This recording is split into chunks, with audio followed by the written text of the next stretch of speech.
if they are not with their families. We get them and rehabilitate them instead of leaving them to suffer in the world. This is Wildlife Warriors, and I'm Paula Kahumbu.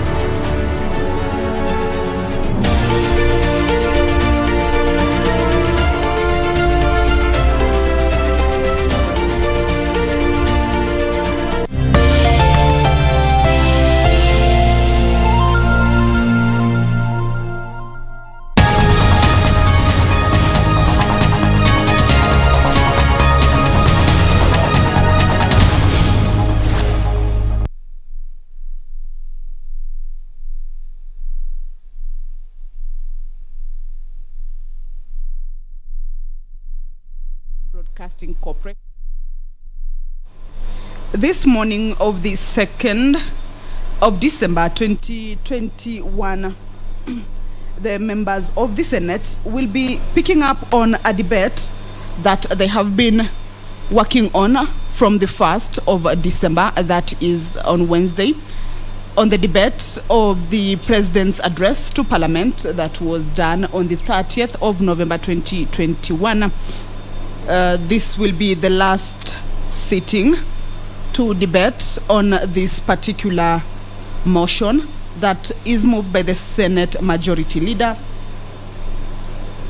It is the last day because, according to the standing order, the Senate is able to debate on the presidential address that is limited to a maximum of 3 sitting days. And the debate started yesterday, that is on the 1st of December, in the morning sitting. It picked up on the afternoon sitting, and this morning sitting will see the members take their final talks about that particular address.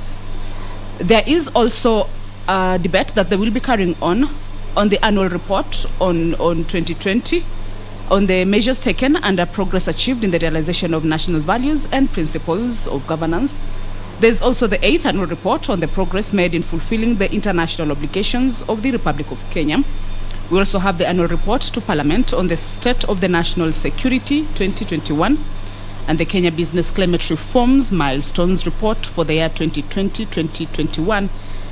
As I told you earlier, these will be resumptions of debates that were interrupted on the 1st of December 2021. Of course, there was the morning sitting and then the afternoon sitting.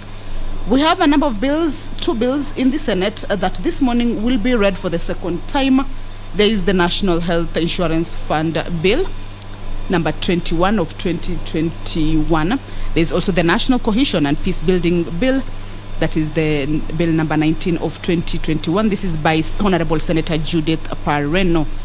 The House this morning is also set to proceed on committee of the whole to make amendments on a number of bills, or rather move amendments on a number of bills, among them the Natural Resources Benefit Sharing Bill.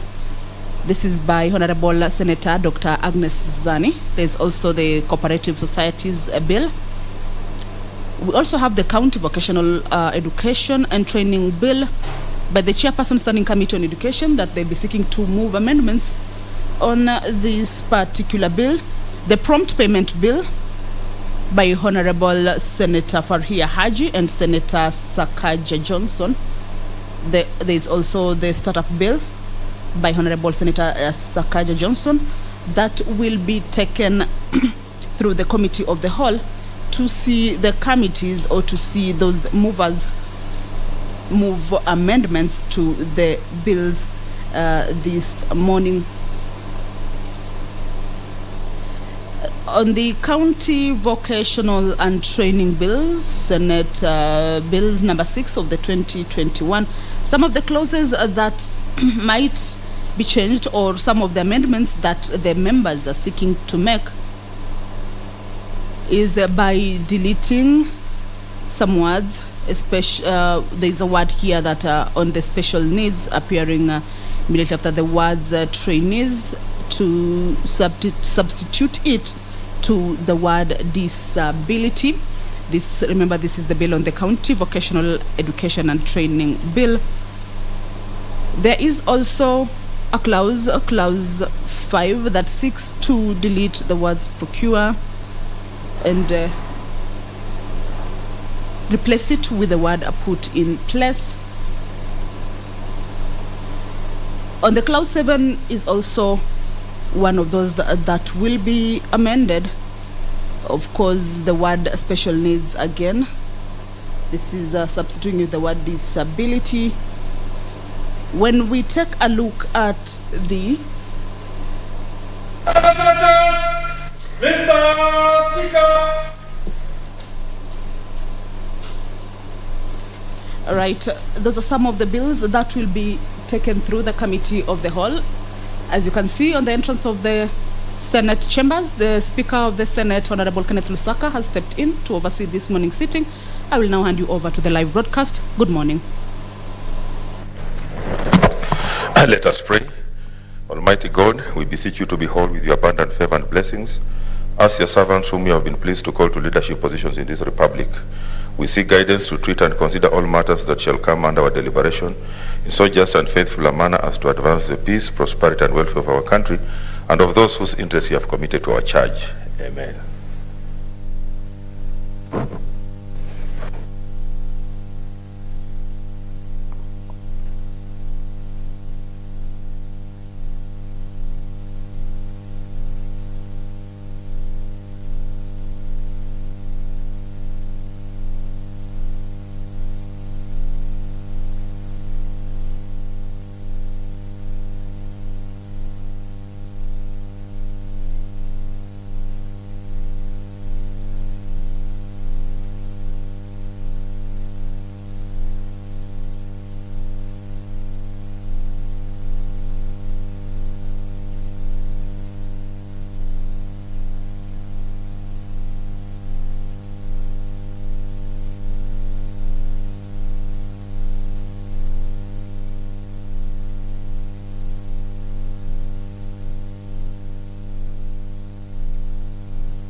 Order number 1, administration of oath. Order number 2, communication from the chair. Order number 3, messages.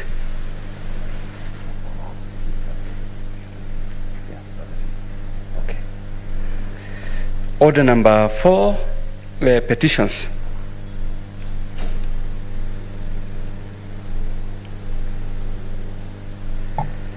Order number 5, papers.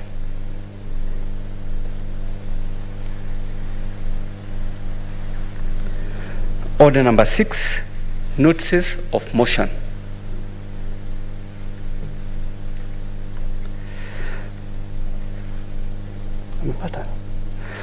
Order number 7, statements. Order number 8, motion, debate on the President's address to Parliament, third and final day. Senator Zani.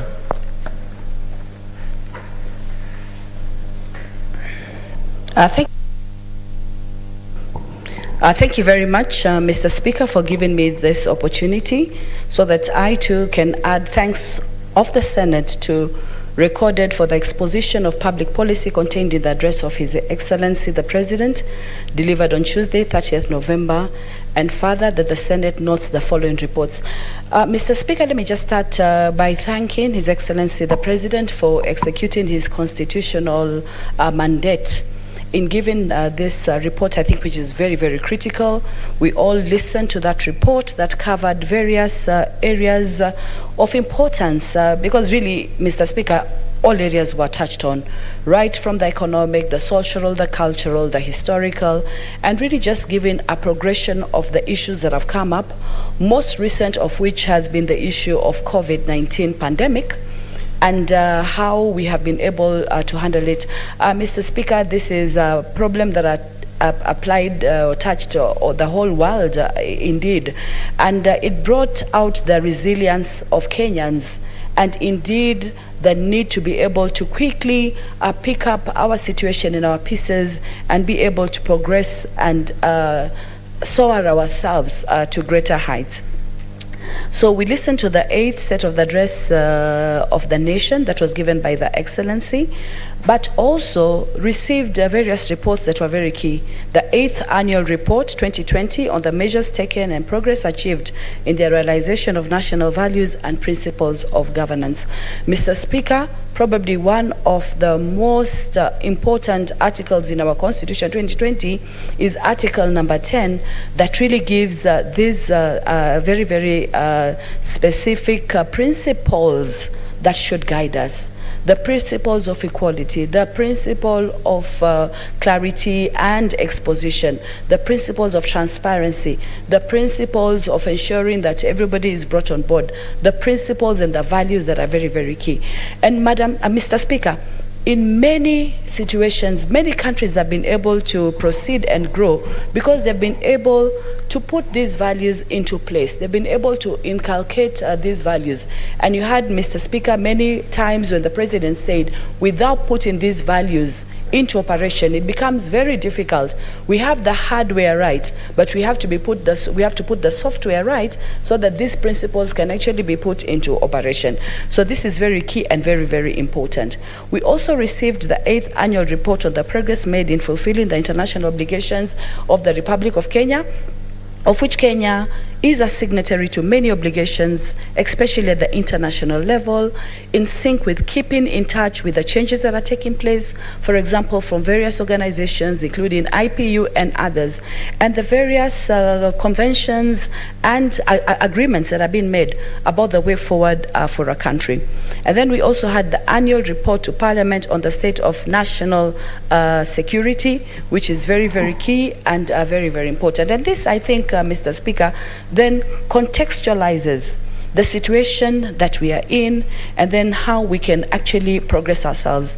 Indeed, the issue of having mixed fortunes our country, but that this has given us an opportunity to serve this country, and that we can actually use any capacity to take that capacity to bring it to action. He also stated that that has taught him to have empathy, that both sides of the parliamentary divide and political opinions need to be brought all to the fore. Mr. Speaker, we are a multicultural, very diverse society. Many countries have used multilingualism and multiculturalism as a way to impetus for their own development. And this is something very, very key, that through these lessons, we're able to build ourselves and be able to contribute to our various ideology, and to be able to place ourselves in a situation that we can actually be able to push ourselves to the next level. So this is very, very key, because without this, it makes it very, very complicated and very, very difficult for us to be able to plunge further. The issue of the pandemic was very, very key, and this was addressed at various points. And of course, yes, we're not yet out of the woods, especially now with Omicron, which is a new variant that is coming. But I think even when we went for the KEPSA conference, Mr. Speaker, we got a chance to again expound on how innovative people were, how innovative Kenyans were, how resilient Kenyans were, and especially when it comes to issues of cash transfers that were given to various members Kenyans, the issue of innovation, the company in Kilifi that was able to begin to make syringes, and many other innovations that came up. Mr. Speaker, within this particular Senate, we were able to also come up with our own COVID-19 response committee that really made very many recommendations. We got engaged, we engaged with the various stakeholders, just trying to find ways and means. And I remember we came out with lots of financial, social, cultural impetus. And we even looked at the issue of GBV, for example. That was something that was coming out as a result of some of the homes being constrained within a pattern of space, and as an issue that was coming out to be addressed, and how that needed to be handled. So various issues came out, Mr. Speaker. And this is very, very key and very, very important. We have, for example, the company Revital that exported over 70 million COVID vaccine syringes to over 20 countries globally. That gave us a chance to shine as a country.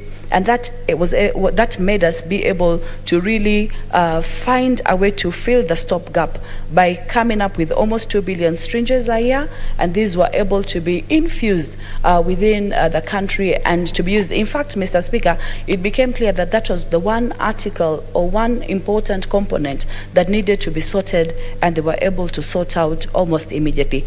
Another company, also Hela, a global apparel marketing company, also was able to come into the fore, and they had a strategy of producing clothes. Mr. Speaker, you'll remember when we first saw the PPEs, the masks we got used to pretty quickly. The PPEs at the beginning were even scary. You remember the first instances when COVID began and you find people with PPE, but quickly we began to realize. And quickly the issue of PPEs and producing these, especially locally, became very, very important. We have Hela, which is a global apparel making company, which was able to bring this onto the fore. We have, for example, also with a collaboration with the WHO, the requirements of face masks, and these were able to be increased over time. So through the disaster, we actually were able to have opportunities to be able to further look at the issue of COVID-19 and some of the issues that we could actually bring to the fore to begin to continue to address this issue. It helps us, therefore, to open up our economy, to save our economy, and to be able to proceed with this particular issue in a very, very logical way, in a very, very informative way. And the Ministry of Education, and here really just to appreciate that there was no information lacuna.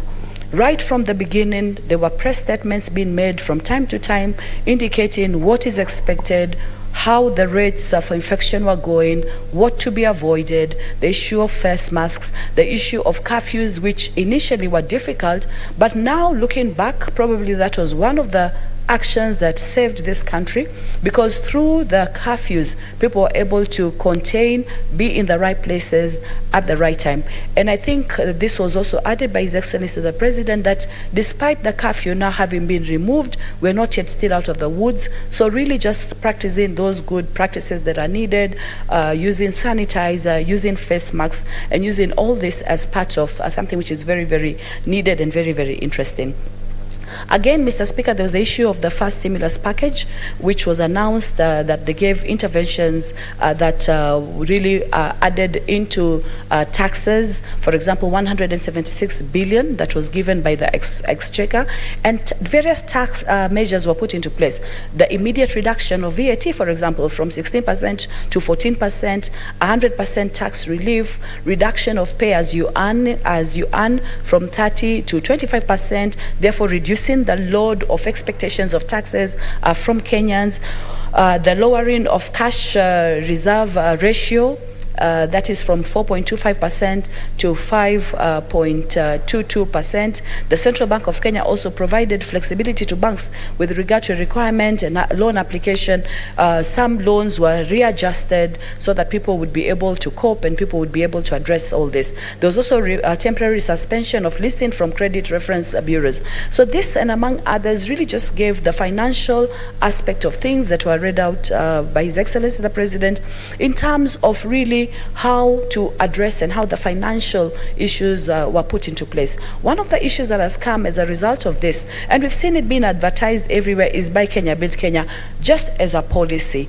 And this is one way that even through manufacturing and as we continue to industrialize, very, very important, when you leave the country and when you travel around, you find so many of our items in Kenya, be it coffee, be it tea, be it the leso now, be it the kitenge, be it the kiondo, they're out there. And the other time, Mr. Speaker, we talked about the need to patent this, but more important, the need to be able to identify with this. And for a long time, many people, especially in the textile area, in many programs, have been saying, let us produce what is ours, let us be able to market it, let us be able to use it effectively.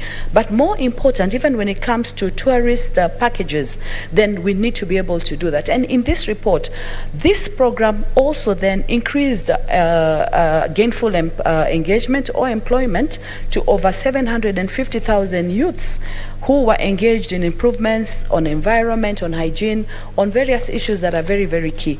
Mr. Speaker, one of the issues that have ravaged this country and other developing countries, as we know, is the issue of unemployment, the need for our young Kenyans to be able to be gainfully employed. And through this particular initiative of Buy Kenya, Build Kenya, that is one way that we can actually increase employment over time and keep everybody in tows. The other, which is very, very critical, Mr. Speaker, is the whole sector of enterprises.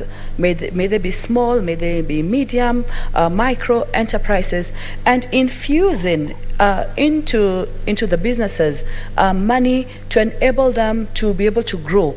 We are an industrializing country, we're not there yet, but through efforts that are made in terms of this sector, then we're able to really grow. In fact, Mr. Speaker, the bulk of Jua Kali is actually the SME, and for most of the SME, what they need is an injection of money that needs to be put into place.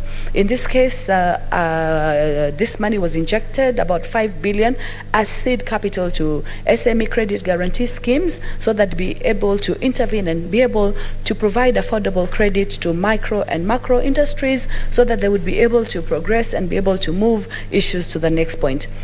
Another issue that was touched on, Mr. Speaker, is the issue of universal health coverage. And today on our order paper, we have in place for us to look at the National Health Insurance Fund Amendment,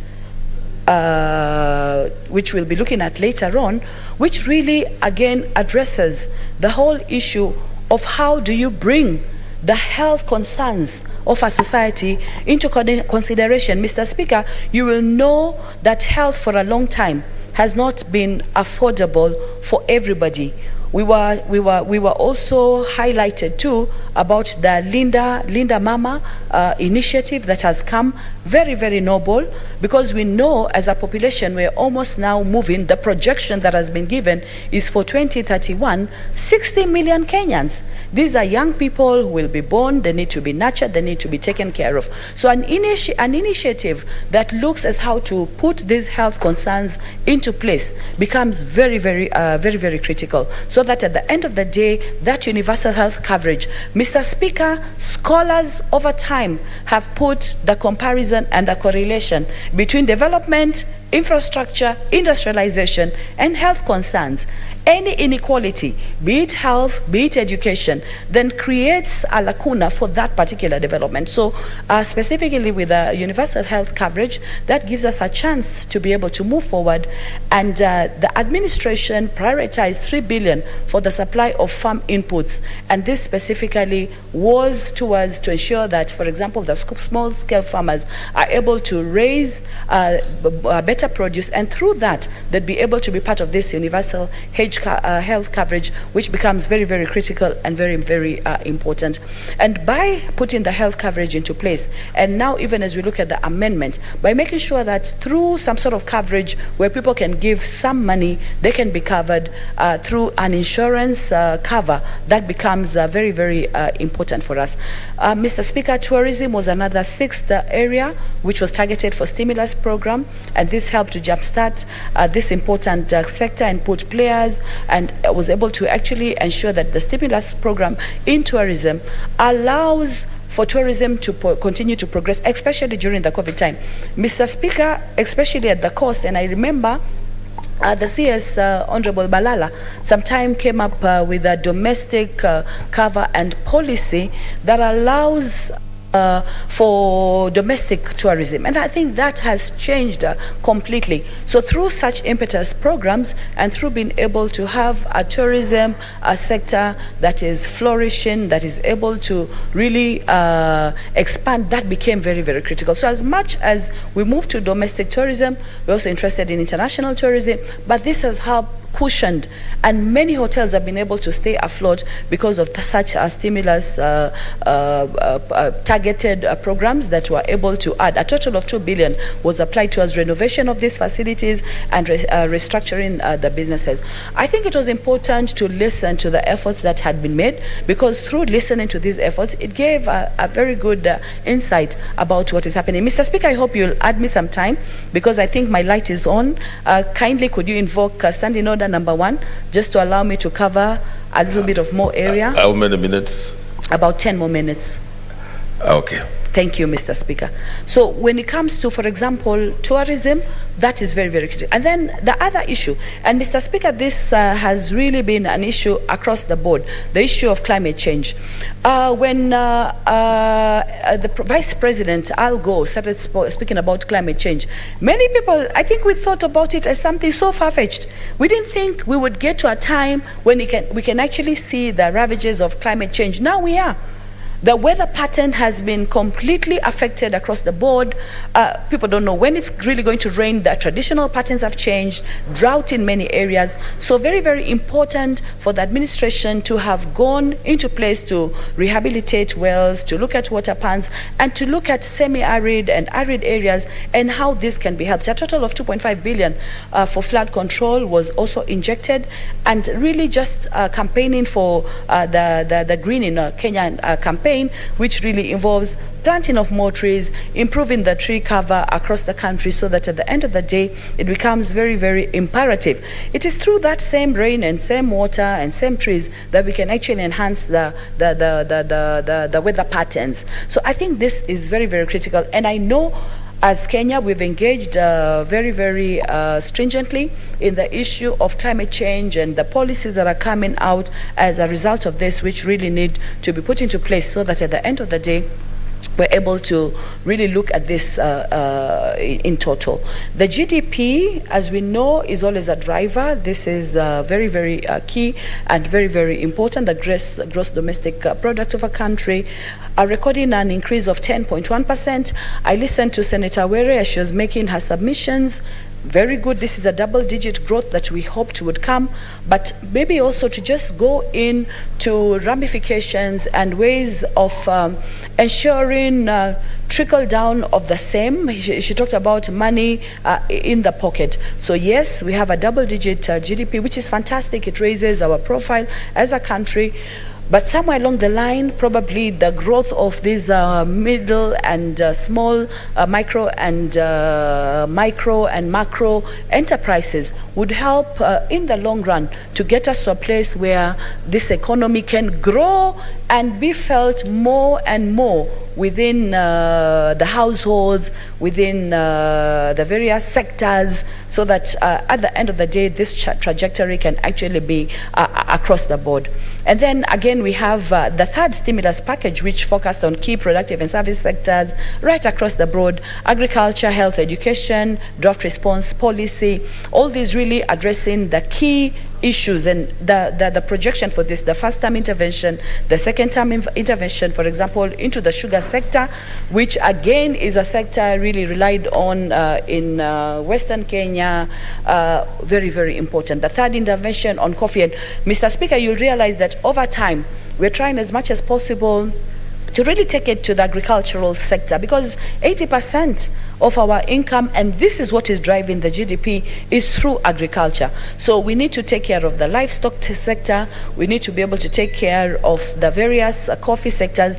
Mr. Speaker, I was saying that over time, we've come up with a lot of legislation in this House to ensure that these products are well catered for, especially right from production up to the manufacturing, and finally the market, and finally the utilization. If that doesn't happen, it really creates a problem.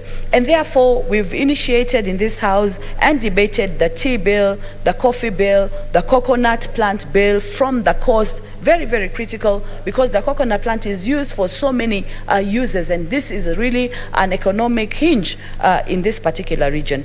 Very, very key and very, very important. Mr. Speaker, the sixth intervention was in education. And of course, we have the 100% transition, of course, CBC, which really is targeting competency-based, moving from qualifications, giving people skills so that they can overall be able to, be able to use various competencies apart from the educational attainment. I sit in the Education Committee, Mr. Speaker, and we have engaged broadly at CBC level to find out what is happening. Of course, the issue of transition and where do we go to, for example, after grade 6, this is now being addressed. They're going to move into secondary schools, but really just feeling that there's a shift of change, and also that other competencies, Mr. Speaker, some of these competencies over time are gauged to actually have a very high correlation with development. Key competencies of critical thinking, of development, of analysis, so that our children are able to capture these, and this can catapult them further. So the Ministry of Education continuously has been engaging on how to improve. Of course, there are various questions. We've raised many of them on the floor of this House, some of which have gone to the ministry, and we've been able to get the feedback. And now the feel that even the grade 6, as they proceed there, would be able to make the changes, the beneficial changes, I think, that are very important. Of course, this cannot happen without construction of classrooms, and this commenced early December. We should commence early December 2021. This is about this time, because the first issue was, what do we do with the classes that are there already at the lower primary level? How do we handle them? And many are feeling we can keep the pre-unit classes, both 1 and 2, and then with the 6, and have the other 2 really just move to the secondary level. And this is what will necessitate us the building of more of these classrooms, not forgetting, of course, the 100% transition rate. That means the initial scheme that we had, the initial pointer to transition has been removed. And this, I think, levels very well with the more advanced countries. For example, United Kingdom, if we go to countries like Switzerland, equal opportunity. You're not going to be left out because you cannot pay fees for your transition. But I think what will be key for us in this country is that even as we identify the key competencies and we're able to gauge them, that we're able to support those who move to the secondary level and be able to still build on those key competencies that are very, very key. And they can be able to be groomed in such a way they can actually bring about massive development.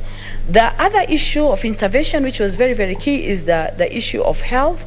And the health coverage, I've touched on this already, and 3.2 billion was put for construction for medical facilities, etc.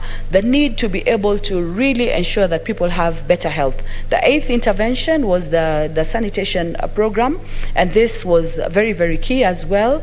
The national program, this included Kazi, Mtaani, again addressing the other issue that I'd spoken to initially, the need to be able to cover, especially the youth. They are the future, now we say for tomorrow, but nowadays we say they are just the future of now.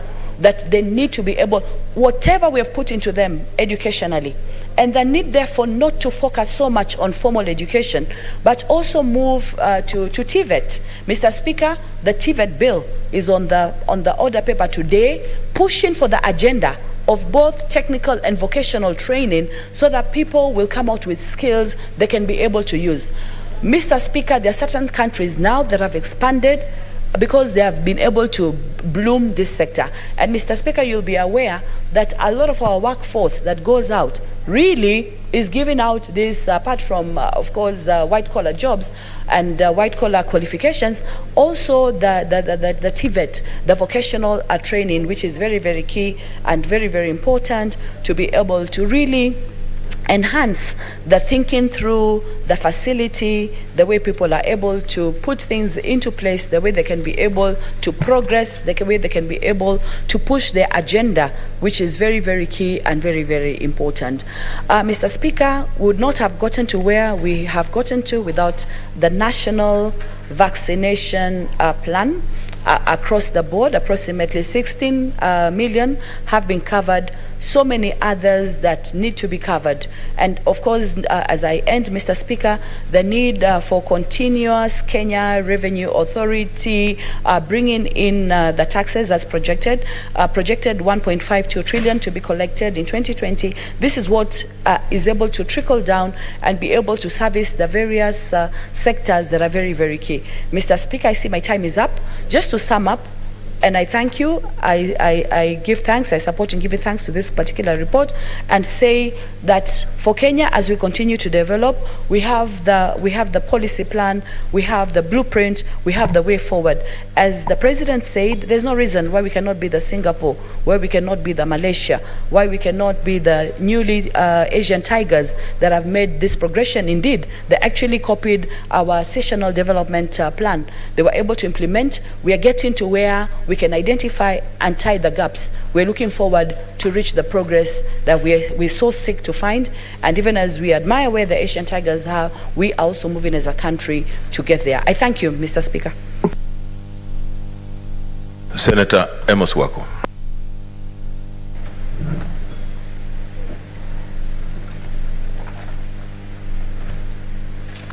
Thank you, Mr. Speaker, for this opportunity to make my contribution to the very detailed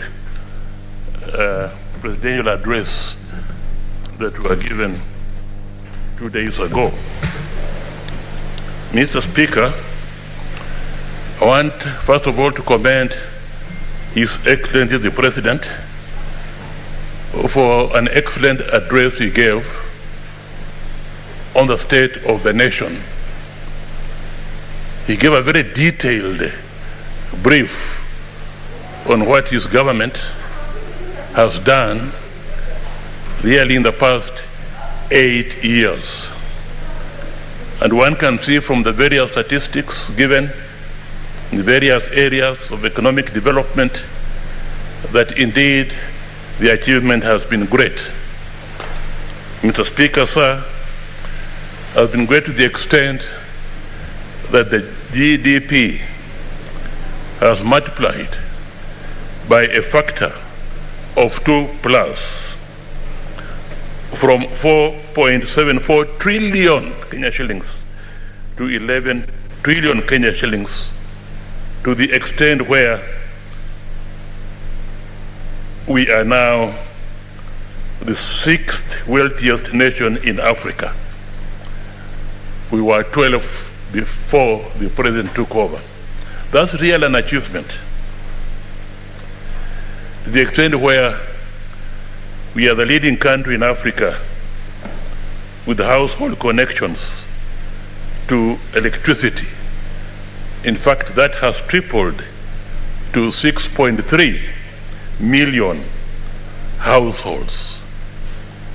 The president outlined the various interventions that have been done by his government. In fact, well over about 17 major interventions have been made by his government in various areas, including, Mr. Speaker, agriculture.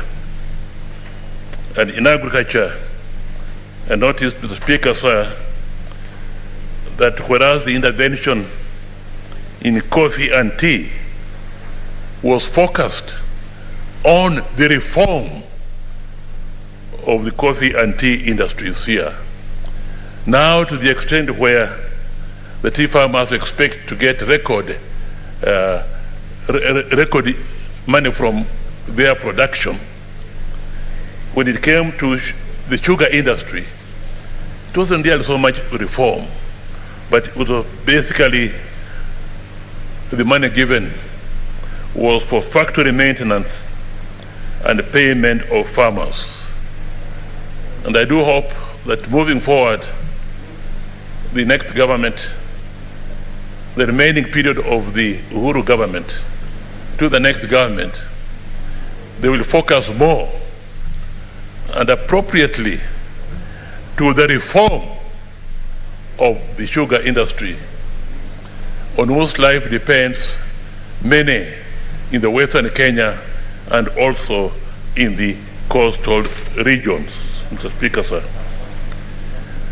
Of course, these major developments have come at a cost, particularly when you also look at the developments in the infrastructure.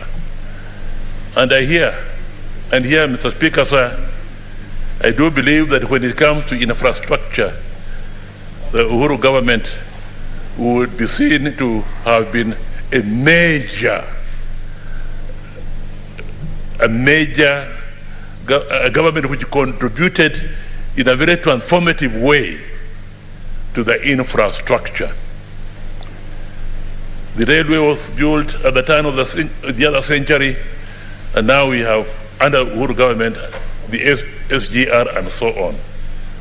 Mr. Speaker, sir, this has also been at a cost, and that's why one can say that the foreign debt, which is very, very high, which has also reached record levels, is a problem that has to be dealt with.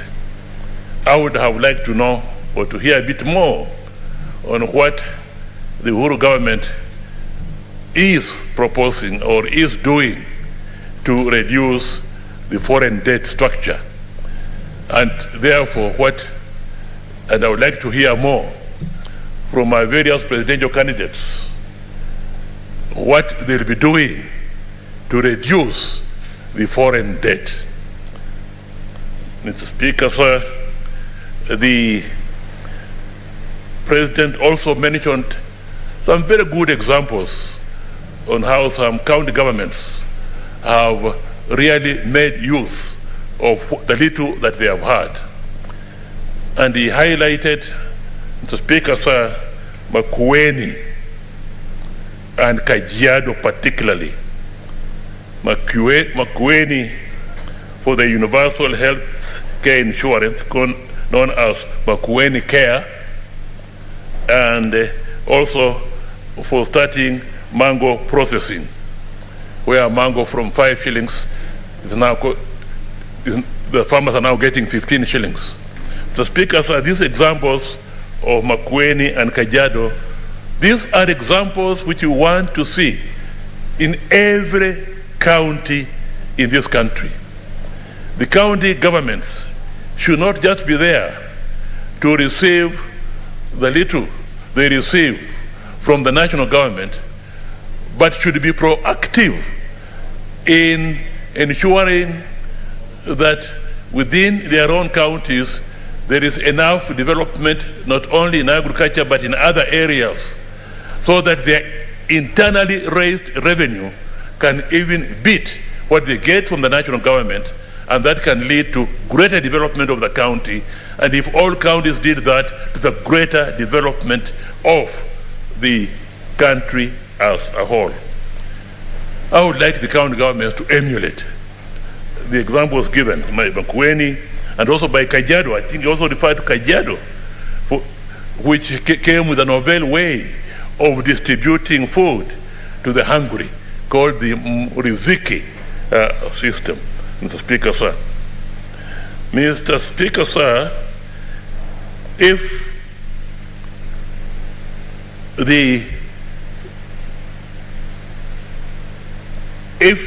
we have to proceed along this trajectory, and I could see here, Mr. Speaker, sir, that the President is was and is very ambitious for the good of this country. And he has engaged in very many programs to accelerate growth. And he has given as an example the Asian tigers as an example which we should follow, not to follow the European example where they took more than a century or two to be industrialized. We are following the example of the Asian tigers, and that we can also have African tigers. The Speaker, sir, in order to be able to achieve that, the President, I think, is on the right track. But let us also remember, Mr. Speaker, sir, that the Asian tigers reached where they are because, one, they are very cohesive and very united in their politics. Here, Kenya is sort of divided in its politics, Mr. Speaker, sir. But most critically, Mr. Speaker, sir, they also did not tolerate corruption right from the very beginning. Mr. Speaker, sir, the clearest example of this is and I'm mentioning this issue of corruption and other issues because according to Article 132 of the Constitution, under which the President was giving this state address, it relates to, you have to give once every year, submit a report to the National Assembly on the various issues raised, including in that report on all the measures taken and the progress achieved in the realization of the national values referred to in Article 10. Now, under Article 10 of the Constitution, particularly if you refer to Article 10, 2A, the national values and principles of government include, and C, good governance, integrity, transparency, and accountability. Mr. Speaker, sir, I would have liked to hear from the President that as we embark to emulate and, if possible, surpass the Asian tigers, and he is laying and has laid the foundation for that in the infrastructure and in many of the big projects that his government has undertaken. What has he done to deal with the issues of corruption? Particularly when we hear that quite a bit of the money that is budgeted for, according to the Auditor General, the last Auditor General, you said the budget for corruption money inside there. and at least 1/3 goes to the into the pockets of the officials, and at least 2 billion every month or so also is lost to the pockets of what is he doing and what has he done? I would have liked to hear more of that. And on that one, I would, with your permission, Mr. Speaker, sir, like to quote Singapore, because Singapore, of the Asian tigers, I think is closer to us, because at the very beginning, they also faced the issues of ethnicity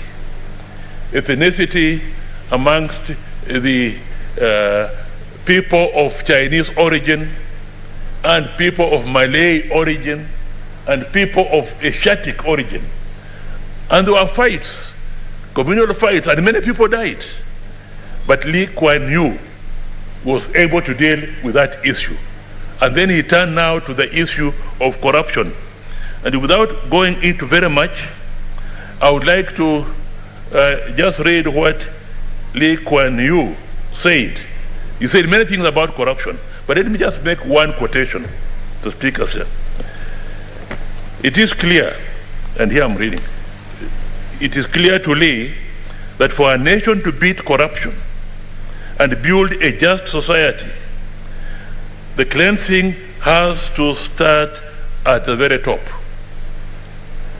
In his speech for the Africa Leadership Forum in Singapore on 8th November 1993, he stated, and here I just quote, and I'll leave the quote to speak for itself, that once a political system has been corrupted, right from the very top leaders to the lowest ranks of the bureaucracy, the problem is very complicated.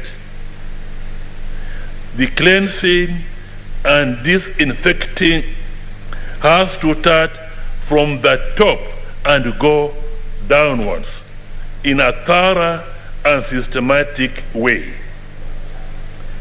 It is a long and laborious process that can be carried out only by a very strong group of leaders with the strength and moral authority derived from unquestionable integrity.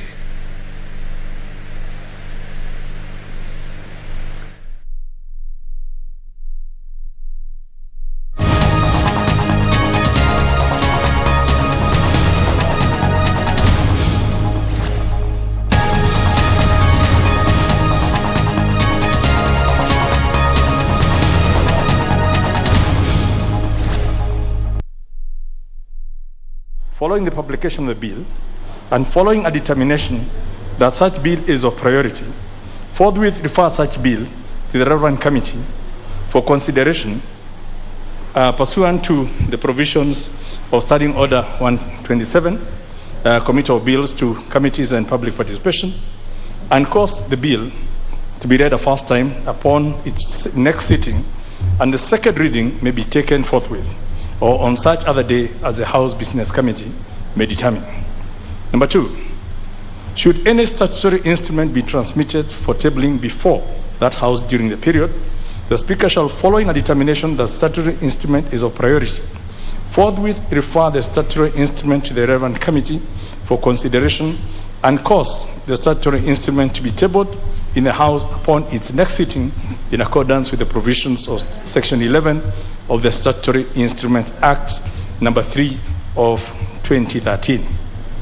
And number 3, should any paper be transmitted for tabling before the House, the Speaker shall, following a determination that the paper was of priority, forthwith refer the paper to the relevant committee for consideration and cause the paper to be tabled in the House upon its next sitting. Honourable members, this is a routine motion that we do at the adjournment of every House to facilitate how business will be handled, because we will not have the opportunity for a matter to be read a first time so that it can be then referred to the relevant committee for processing. So any bill that will come during this period, including your private members' bills that will be generated for next year, once they're determined it's of priority, will then be referred to the relevant committee as if it had been read a first time, and it will then be processed. And when we next assemble, we can proceed automatically to the second reading of that bill. So this is basically to cover that there is no lapse in terms of process, and we do this every time. And I seek your endorsement of this so that as we leave today, we can be able to do things on a continuous basis. I beg to move and ask the Honorable Sankok to second.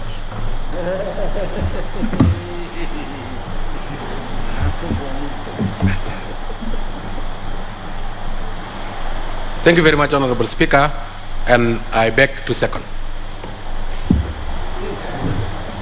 Honorable members, this is a procedural motion. I propose the question that notwithstanding the provisions of standing orders 120, 122, and 126 relating to publication, procedure upon publication, and first reading of bills, and standing order 210-2 relating to the tabling of statutory instruments, this House orders that during the long recess of the 5th session, 3rd December 2021 to 24th January 2022, 1. Should a bill be published during the said period, or a published bill become due for first reading, the Speaker shall, upon lapse of at least 3 days following the publication of the bill and following a determination that such a bill is of priority, forthwith refer such bill to the relevant committee for consideration pursuant to the provisions of Standing Order 127, committal of bills to committees and public participation, and cause the bill to be read a first time upon its next sitting, and the second reading may be taken forthwith or such other day as the House Business Committee may determine. 2. Should any statutory instrument be transmitted for tabling before the House during the period, the Speaker shall, following a determination that the statutory instrument is of priority, forthwith refer the statutory instrument to the relevant committee for consideration and cause the statutory instrument to be tabled in the House upon its next sitting in accordance with the provisions of Section 11 of the Statutory Instruments Act number 3 of 2013. And 3. Should any paper be transmitted for tabling before the House, the Speaker shall, following a determination that that paper is of priority, forthwith refer the paper to the relevant committee for consideration and cause the paper to be tabled in the House upon its next sitting. Is it, honorable members who are at the door may walk in? Is it the mood of the House that we put the question? Very well, members. Members, take your seats, kindly.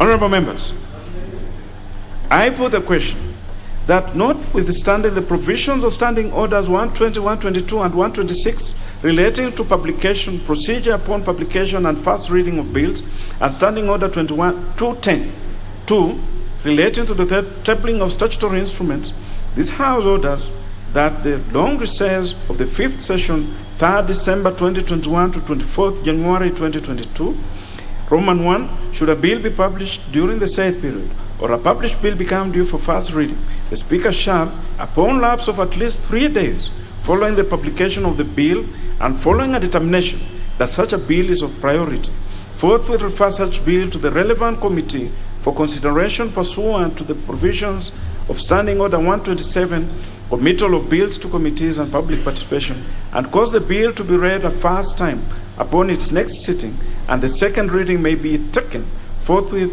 or on such day as the House Business Committee may determine. Roman 2, should any statutory instrument be transmitted for tabling before the House during the period, the Speaker shall, following a determination that the statutory instrument is of priority, forthwith refer the statutory instrument to the relevant committee for consideration and cause the statutory instrument to be tabled in the House upon its next sitting in accordance with the provisions of Section 11 of the Statutory Instruments Act number 3 of 2013. And Roman 3, should any paper be transmitted for tabling before the House, The Speaker shall, following a determination that the paper is of priority, forthwith refer the paper to the relevant committee for consideration and cause the paper to be tabled in the House upon its next sitting. Will as members of that opinion say aye? Aye. Will as members of a contrary opinion say nay? The ayes have it. So, honorable members, so for the convenience of the House, we shall resume from number 4, where the Honorable Sankok had the floor. The Honorable Sankok, proceed to comment on the petitions. Yes, thank you very much, Honorable Speaker. I was commenting on the petition that you read on behalf of the petitioners on the issue of insecurity in Laikipia. Honorable Speaker, and I had brought an adjournment motion on the same. Honorable Speaker, it is high time that this House pronounce itself on the issue of insecurity in Laikipia, because our people are dying, Honorable Speaker. We must safeguard the lives, Honorable Speaker, and safeguard also property of those in Laikipia, Honorable Speaker. Honorable Speaker, the Interior CS was on record in this House claiming that there is 15,000 acres owned by the Deputy President, William Samoei Arap Ruto. Honorable Speaker, and the Deputy President denied ownership of that land. And I had asked questions, Honorable Speaker, on the same. And the Chairperson of Interior is here. And on 3 occasions, I have been called to come from Narok. And when I come, my question is not answered, Honorable Speaker. It has been kept on being postponed. And I think also, Honorable Speaker, you should also pronounce yourself so that I be answered my question, whether the 15,000 acres of land the CS for Interior claim under the Hansard that is owned by the Deputy President, and the Deputy President have gone ahead and said, because of insecurity in Laikipia, I have donated that land to the resident of Laikipia, so that we know the truth, Honorable Speaker, so that we don't give false accusation, because we can allow people to lie in the streets, but to lie on the Hansard is totally unacceptable from anybody. Honorable Speaker, I support.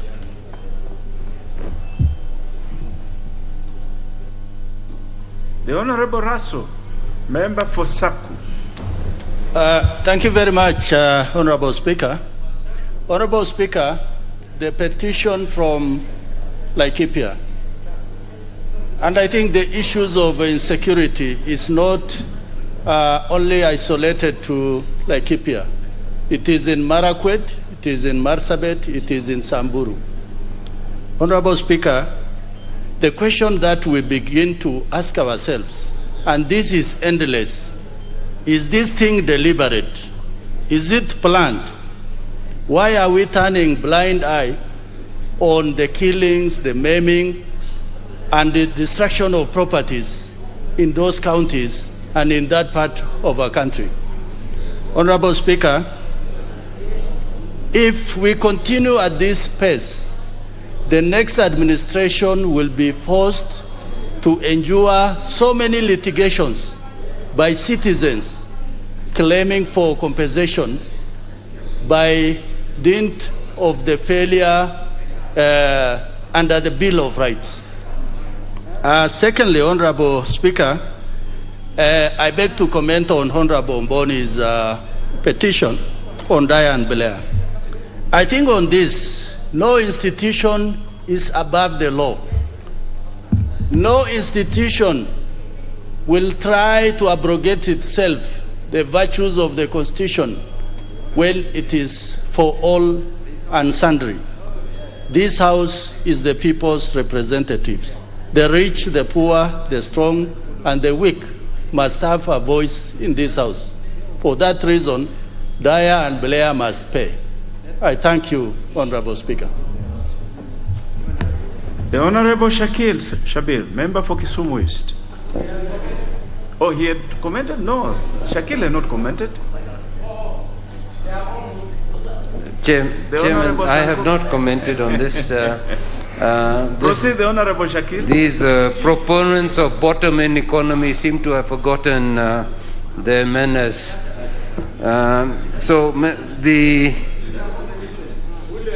My comment, Honorable Speaker, relates also to the fact that This illegal action that's taking place where people are being just shot on sight. I last week buried one officer from the administrative police of the police unit who was my constituent, who was shot in Laikipia as a result of this insecurity. This insecurity, Honorable Speaker, must be brought to an end. It is born on the fact of land and grazing rights. Honorable Speaker, before the colonialists came and made that the White Highlands and left it for a select few, this was grazing land for the Maasai and the other pastoralists. No person who wishes to live in harmony with his neighbors should be able to cause such harm to the neighbors. Not very long ago, a rancher shot another so-called trespasser who said was poaching. This type of attitude is neocolonialism in a different way. Nowadays, most of the landowners in that area, Laikipia, are still the elite, are still the neocolonists. They may not be white. Many of them are Kenyans, natives, what we call black from the outside but white from the inside. They must now start to realize that those thousands of acres that they have got is Kenyan land. The decision to go re-establish an order in Laikipia is necessary. The country where my great-grandfather came from, in India, no one person, whether he is the Prime Minister, the President, whoever, is allowed to own more than 100 or 200 acres, full stop, him and his family. Yet in this country, people are owning tens and 20s and hundreds of thousands of acres. Yet the community which is already there has been marginalized, has been tortured, the animals have been killed, and as a result of all this, they are now foreigners in their own land. Honorable Speaker, sir, I speak for the Maasai, not being a Maasai, but being an adopted member of that community. It is no longer acceptable that the territories that were used by the pastoralists, whether they were the Maasai, the Samburu, the others, even the northern Kenyans, should be taken and deprived just by a title deed. The title deed was actually defined by the British under the Norman conquest, and that has been we have borne some of the problems of that. The sooner, Honorable Speaker, the sooner we can have the land that is community land to be property of the government, the better it is. The property of the community, the better it is. Thank you very much, Honorable Speaker. And finally, on the comments, the Honorable Kalasinga, Majimbo member for Kapchai. Yeah, thank you very much, Mr. Speaker. Mr. Speaker, security is everything. Security, Mr. Speaker, allows a country to produce and sell and make money and the country will develop. Where we have no security, Mr. Speaker, issues of underdevelopment happen. And here, Mr. Speaker, I keep as a reference now. I want to support that petition by stating that the chairman of the committee should sanction and sanction properly the CS Interior, Mr. Speaker, to give these people in Laikipia all total coverage, and people in Laikipia, Mr. Speaker, are Kenyans. You know very well, Mr. Speaker, that when you go outside this country, go to America, go to Britain, the identity of a Kenyan is a Maasai cloth. That Maasai cloth, Mr. Speaker, is more of our national flag everywhere in the world. When those tourists or people come to this country and want to see how this Maasai stays, Mr. Speaker, and find that they are not secure, it looks like the whole country, Mr. Speaker, will be portraying the same image. So I would want, Mr. Speaker, to support this petition and the Cabinet Secretary in charge of this to tell this country there are areas in this country, Mr. Speaker, where policemen are reduced only, Mr. Speaker, to chasing Changa and Busa drinkers. Let these policemen, Mr. Speaker, be grouped up and go to bring peace in this region. Finally, Mr. Speaker, on the first petition, 19 million shillings, Mr. Speaker. It's not a sum of change. It's not a change to keep, Mr. Speaker. They must look at the shares poorly, fraudulently transferred, and that owner of the money, Mr. Speaker, be compensated and compensated with the interest. Thank you, Mr. Speaker, and with the people of Kabuchai, myself, we support the petitions. Thank you, Mr. Speaker. Very well. The petition by the Honorable Mboni stands committed to the Departmental Committee on Finance and Planning, and the other one stands committed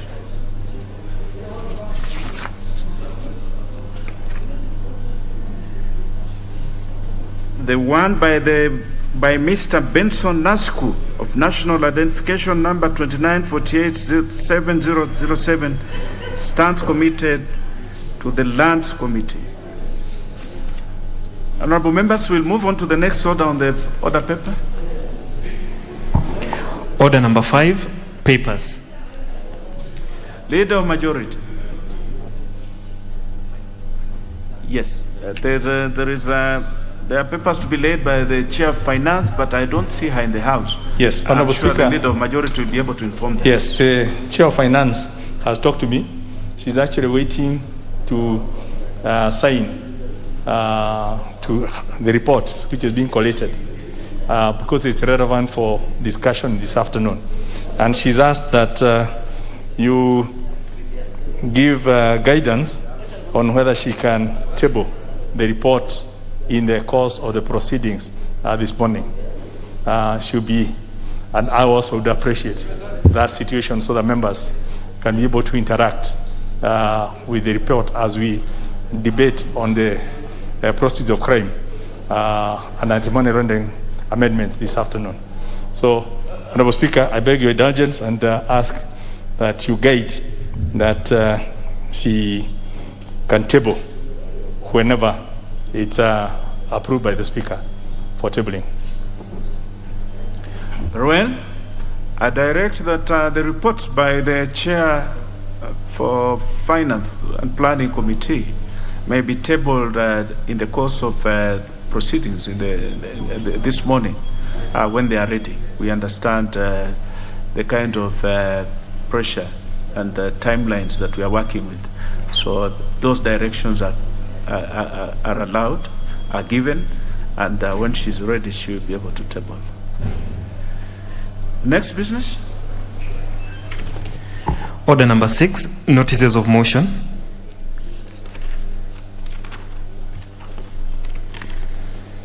Order number 11, Committee of the Whole House.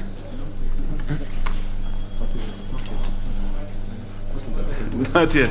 Not yet. Questions and statements. Sorry. Order number 7, questions and statements. Yes, we have many questions. Members are interested in raising matters that affect their constituents. we cannot ignore that. So the first question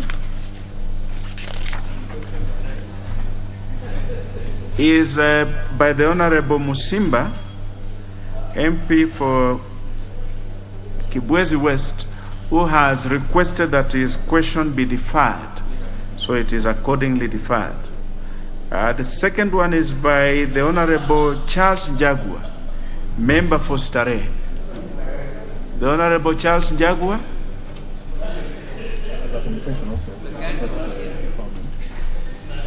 Yes, I see a letter from the Honorable Charles Njagua Kanye requesting that his question number 506 be deferred, and it is accordingly deferred. The next one is question number 508 by the Honorable Danson Mwashako, member for Undanyi, who I see in the House. Proceed, the Honorable Mwashako. Thank you, Honorable Speaker. I rise to ask a question. Let me go there. Number 508 of 2021 to the Cabinet Secretary for Petroleum and Mining.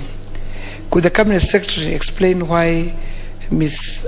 MS Samruda Resources Kenya Limited, an iron ore mining investor in Kishushe location, Undanyi constituency, has been operating for the past 4 years without remitting to the community the mandatory 1% of total revenue collected, contrary to the provision of the Mining Act of 2016 and the Mining Regulations 2017. 2, could the Cabinet Secretary provide the computation of the said revenue and indicate the total amount owed to Kishushe community for the year 2018, 2019, 2020, and 2021, with particular reference to the letter dated 13 September 2021 by the firm to the Ministry on the matter. 3, could the Cabinet Secretary explain why the firm has declined to acknowledge the Community Development Agreement Committee, that is a CDSC, and to facilitate its meeting as required by the law? Lastly, could the Cabinet Secretary clarify whether the firm has a valid mining license to carry out mining activities in Kishushe location? And if so, what is the Ministry's position regarding the request for transfer of mining rights from Wanjala Mining Company Limited to Samruda Resources Kenya Limited? Thank you, Honorable Speaker. That question will be replied before the Departmental Committee on Environment and Natural Resources. The next one is by the Honorable Dr. Irene Kasalu, member for Kitui County. Thank you, Mr. Speaker. I rise to ask question number 512, number 513 of 2021 to the Cabinet Secretary for Sports, Culture and Arts. Number 1, what is the status of sporting facility in the country, and particularly those in Kitui County? Number 2, what measures are the ministry put in place to improve sporting facilities in the country to international standards? Number 3, what steps has the ministry put in place to boost the morale of Kenyan athletics? Thank you, Mr. Speaker. That question will be replied before the Departmental Committee on Sports, Culture and Tourism. The next one is by the Honorable Daniel Rono, member for Keio South. I saw the Honorable Daniel Rono in the House.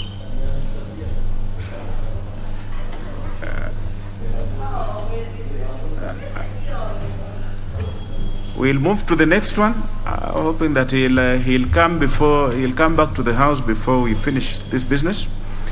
The next question is by the Honorable Daniel Mulyungi, member for Mwingi Central, who has requested the Honorable Dr. Kasalu to ask this question on his behalf. The Honorable Gideon Mulyungi. Thank you, Mr. Speaker. I raise to ask question 523 of 2020 on behalf of Hon. Gideon Mulyungi. This question is directed to the Cabinet Secretary for Public Service, Gender, Senior Citizens Affairs and Special Programs. Number 1, considering that Kitui County, particularly Mwingi Central Constituency, has been experiencing prolonged drought over the last 1 year, what action is the ministry taking to ensure provision of adequate relief food supplies on the drought-stricken residents? Number 2, what measures has the ministry put in place to ensure adequate food supplies and uninterrupted school feeding programs in primary and secondary schools in the constituency? Number 3, what intervention is the ministry putting in place to provide a permanent solution to ensure sustainable water supply for irrigation in the constituency to end the perennial drought experience in this area? Thank you, Mr. Speaker. That question will be replied before the Departmental Committee on Administration and National Security. The next question is by the Honorable John Waluke, member for Sirisia. I saw the Honorable Waluke in the house earlier. Let's hope before we finish this business he can come and ask his question. The next one is by the Honorable Caleb Amisi, member for Saboti. Thank you, Honorable Speaker. Honorable Speaker, I rise to ask question number 528 of 2021 to the Cabinet Secretary for Labor. Number 1, could the Cabinet Secretary explain why the following companies, Ketia Supermarket, Transmart Supermarket, Ketia Wholesaler, Ketia Supermarket, Ketia Godown, Jerelam Wholesaler, GHT Tana Wholesaler, Swam Hardware, Quick Market Supermarket in Kitale Town, Trans Nzoia County, have not been complying with the provisions of the regulations of wages, general amendment order by paying its employees the stipulated minimum wages? Number 2, could the Cabinet Secretary also explain why the said supermarkets have not been complying with the provisions of labor laws with regard to the management of employee welfare by failure to give workers due annual leave days and the sick leaves, non-payment of overtime allowances, failure to submit employee statutory deductions, among other irregularities? Number 3, could the ministry institute action against the companies for failure to adhere to the provisions of the regulations of wages, general amendment order and the labor laws? Thank you, Mr. Speaker. Very well. Concerned for his members, for his constituents, the Honorable Amisi, that question will be replied before the Departmental Committee on Labor and Social Welfare. We shall revisit for a second time the questions by the Honorable John Waluke, member for Sirisia, whom I had seen earlier in the House, and the Honorable Daniel Rono, member for Keyo South, whom I had earlier seen in the House. Very well. Looks like they are no longer interested in pursuing those questions. And those questions therefore stand dropped. And we move on to the next business.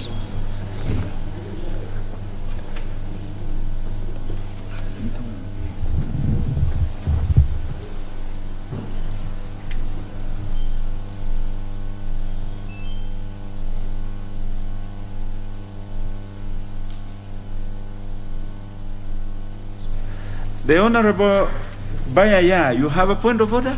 Yes, I have a point of order, sir. Mr. Speaker, last week I rose on this seat, in this very house, to raise a matter of great importance, and I requested for a statement on the disconnection of water bill of our power at the Baricho Water Works due to power bills. This led for lack of water for 2 weeks in Kilifi and Mombasa counties because of the disconnection of the power by Kenya Power KPLC. Mr. Speaker, after lengthy negotiation, power was restored and water has been flowing. But I received the unfortunate information last night that Kenya Power again went to Baricho Waterworks and disconnected water. And Mr. Speaker, the disconnection of power at Baricho actually flies in the face of the fundamental rights of the people of Kenya in terms of the fundamental right to water.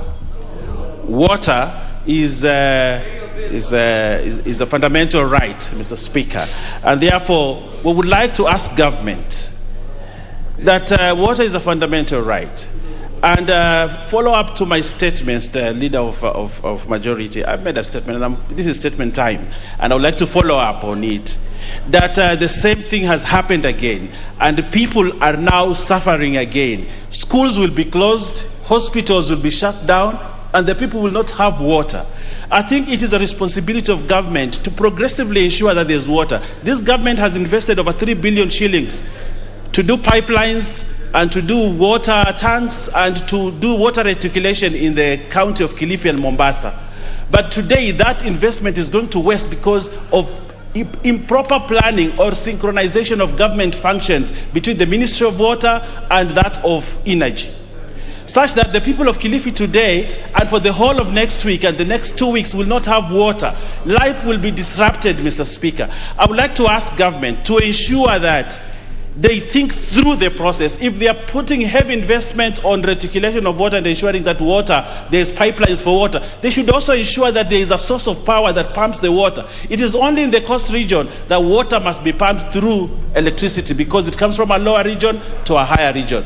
Mr. Speaker, I would like to ask for your indulgence on this matter, that the ministry, KPLC and Ministry of Energy be compelled to reconnect the water despite the bills that are there. The negotiations can take place and water and power can be reconnected, but people must not be disconnected from water, which is a source of livelihood. Mr. Speaker, the leader of majority is here, and I'm sure he will take up this matter and ensure that tomorrow or today power is reconnected in Baricho Waterworks and water starts flowing. You cannot give a special tariffs to street lights and deny to give people a tariff for power. Mr. Speaker, it's very hard. The Honorable Baya, I don't know whether the Speaker has got powers to order for reconnection of water, but let me consult. The honorable member for KO South, you have arrived at the tail end of that section. But you are lucky that this Speaker had seen you early in the House and you had gone out. I therefore, under Order 1, allow you to ask your question. Please proceed and ask your question. Thank you, Honorable Speaker. Apparently, Honorable Speaker, the order paper I picked was indicating that my question is coming in the afternoon. But when I heard you calling me, I had to certainly come back to the House. My question, Honorable Speaker, is question number 518 of 2021, and is directed to the Cabinet Secretary for Transport, Infrastructure, Housing and Urban Development and Public Works. 1. Could the Cabinet Secretary state the consolidated length in kilometers of roads tarmacked by the national government across the country from 2013 to date, including a breakdown of the length per sub-county and county? Protect me, Honorable Speaker. 2. The Honorable my neighbors. I'm sure the question that the member for KO South is asking is very relevant to all of us. It is really relevant. It's a very important question. Allow him to do it. And I'll repeat for the avoidance of doubt, Honorable Speaker. No, you don't need to repeat. Just move on. You're on record. Could the Cabinet Secretary state the consolidated length in kilometers of roads tarmacked by the national government across the country from 2013 to date, including a breakdown of the length per sub-county and county. 2, what measures has the ministry put in place to ensure that Nyaru Kimwarer in Keyo South constituency, that's the road called Nyaru Kimwarer, which has been earmarked for upgrading to bitumen standards, is expeditiously completed within stipulated timelines? Thank you, Honorable Speaker. Very good question. To be replied before the Departmental Committee on Transport, Public Works and Housing, whose chair I see is sitting right behind you, the member for Keyo South, and who has listened to the question, and he is able. He is one of those chairs who have showed good capacity for work. I'm sure he'll be up to it. We'll move on to statements. There are statements to be replied to.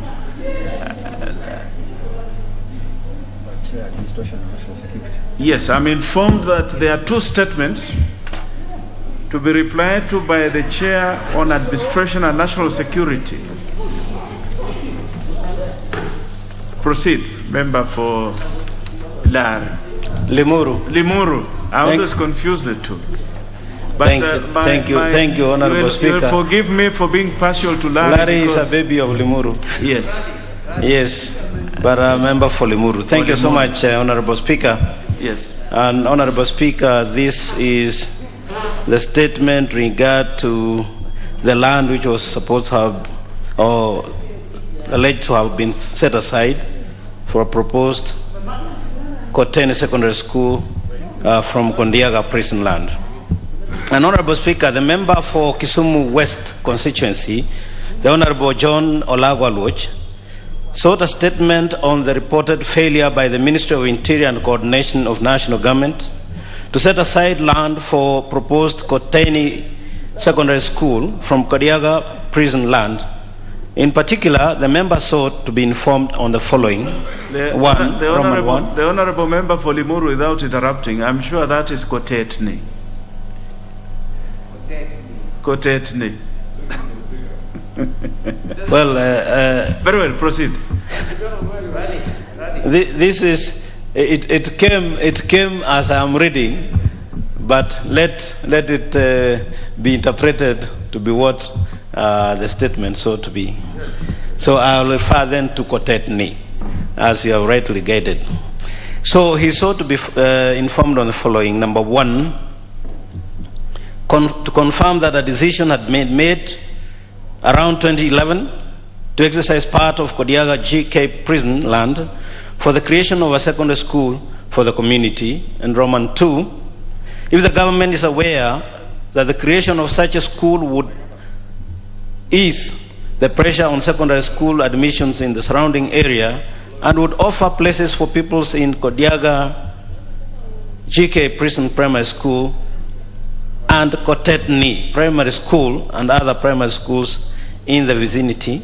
And 3, if the government is aware that the proposed secondary school would offer places not just to children of the staff of Kodiaga prison, but members of the surrounding community, which would then translate to corporate social responsibility by the Department of Correctional Services and would improve the relationship between the department and the local community.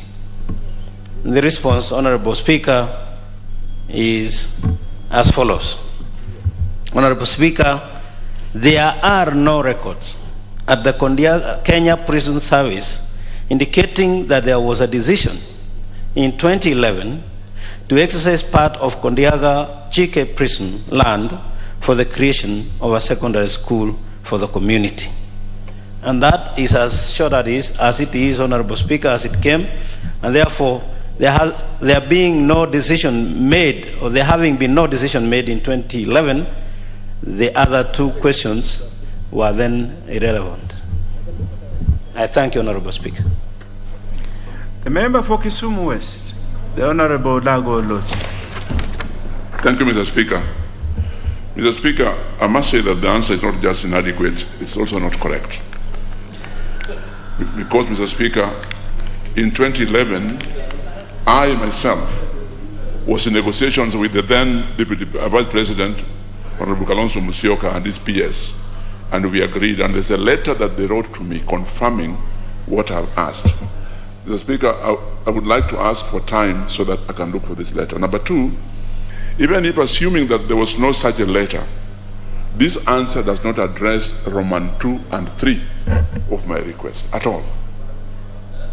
In fact, I think I would say that the statement, Mr. Speaker, I think is in my view, contemptuous of the question.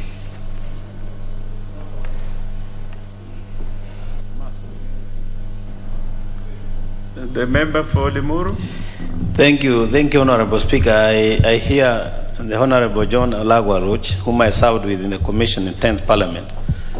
And I would really also, when I looked at this answer, I just wished there was some evidence in the manner that you have now said, so that I could, pursue it further.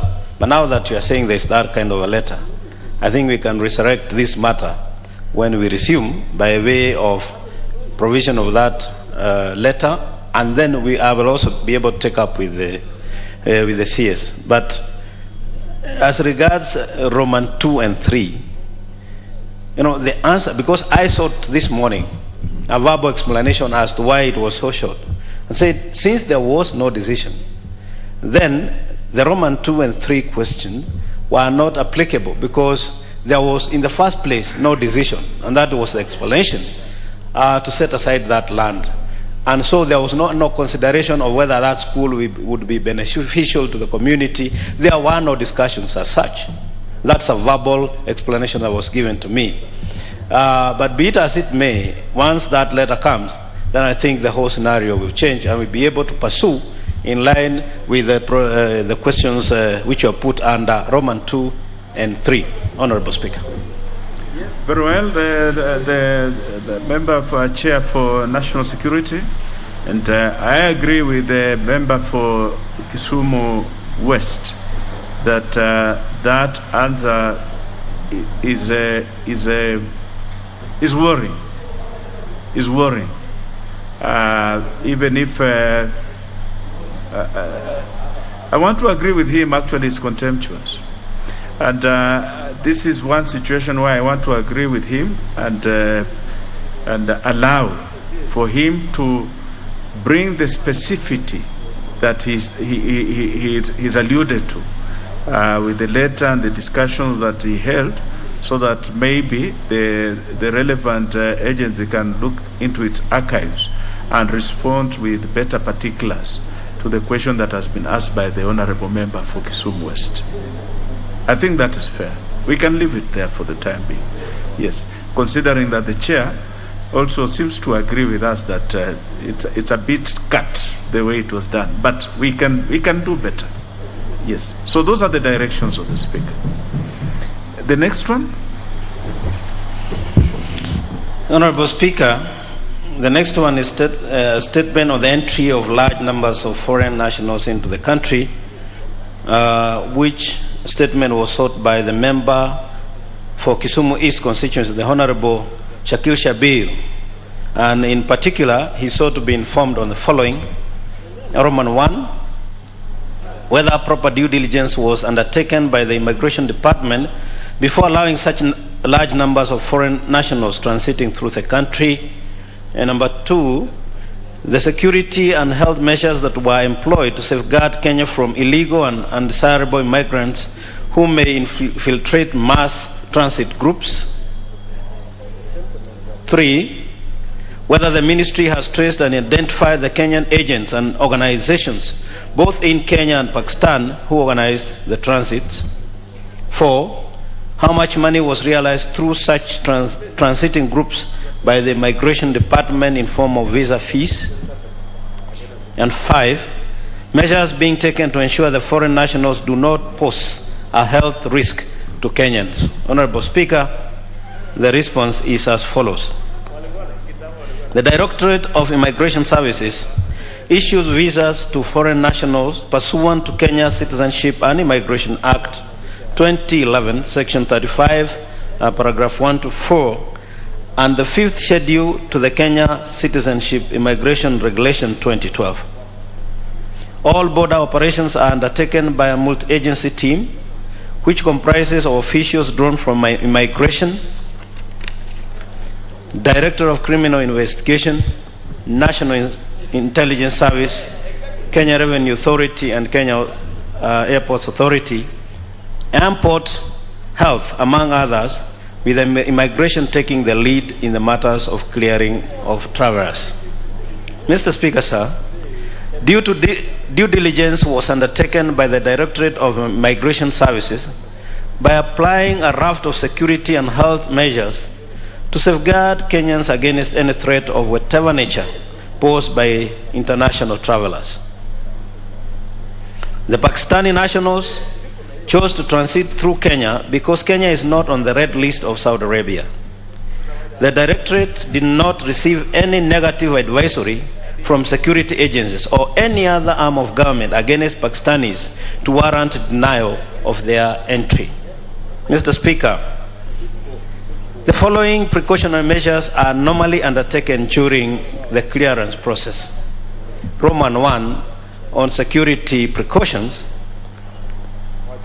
All the passengers entering or exiting the country are subjected to the personal identification secure comparison evaluation system, which checks them against watch-listed persons alert lists. In addition, passenger physical profiling is also undertaken, as well as document examination before entry or exit is allowed. All foreign nationals who require a visa to enter Kenya must apply online. This is a requirement which must be met before coming to Kenya. Roman 2 on health precautions.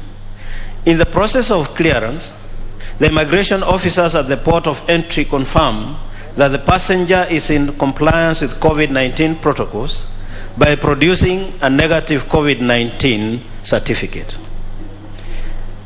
Roman 3 on other precautions that are undertaken is as follows. To be allowed to enter into the country, which is the case with the Pakistanis, a traveler must A. Be in possession of valid passport. B. Be in possession of valid on-one visa to the country of destination. C. Be in possession of valid onward and return tickets to the country of destination. D. Demonstrate that they have adequate funds for their subsistence while in Kenya. And E. Give details of their host or booking reservation for hotel accommodation. Honorable Speaker, sir, the Kenyan visa costs $50, and there were 18,322 Pakistanis who visited the country from June 2021 to date, which translates to $916,100.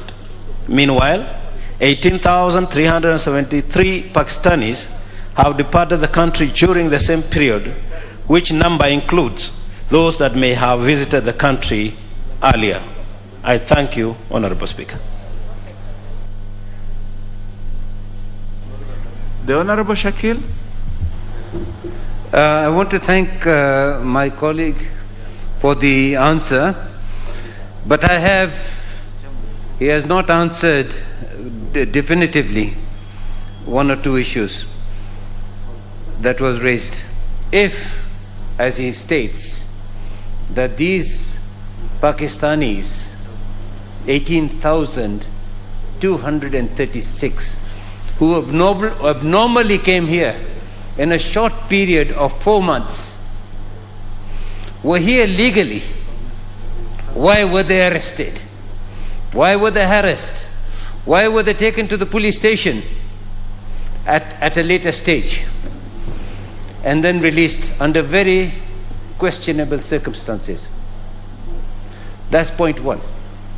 Point two, I asked in my statement, Mr. Speaker, sir, whether it is normal for any country, anywhere, to have 18,000 people coming in at a time that the area from where they are coming has been a result of unrest, Remember, this is the Afghanis.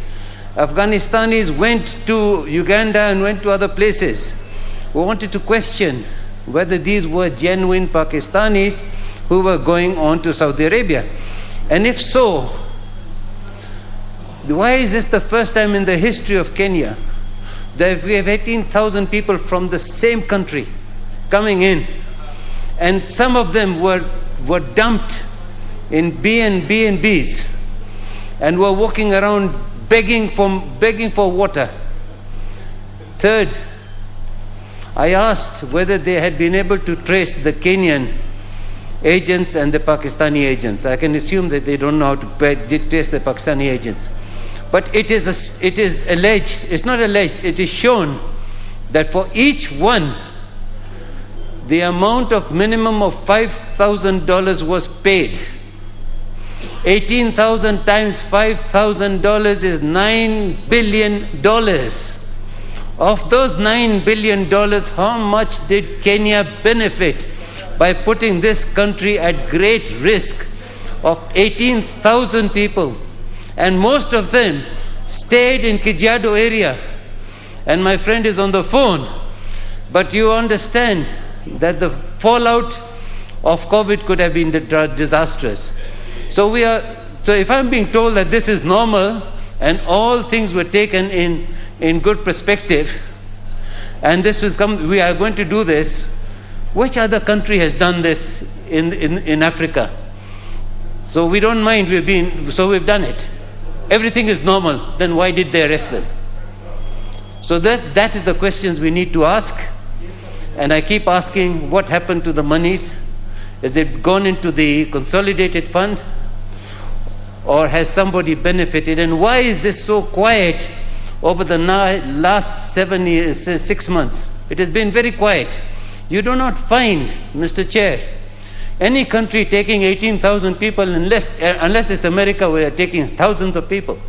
18,000 in Kenya from one country. It's questionable as to what happened. But God will know. I hope that we have been able to cover the COVID restrictions, and we've had no real spike. So God has been with us. It has damaged our reputation with our countries like Pakistan. We are getting a very bad reputation in Pakistan, in Saudi Arabia, and in Kenya. And we are seen to be bringing in people and not following the protocols. That is my only response, Mr. Chair. Mr. Speaker, sir, I think this is a whitewash. But I will now, if they are saying that all protocols were observed, these people were legal, they came in very well, they were like all other tourists, it's not possible. 18,000 tourists, where did they go? Did they go to the Masai Mara? Where did they go? They were begging here for food, the poor guys. These were poor people. They had no money, they had no water even. So is that how we are going to treat? And if we are very good to refugees, it's very nice. If we are being used as a transit center, then we should be paid good money for being a transit center, and let's have a center where they come in and are isolated from the rest of the community.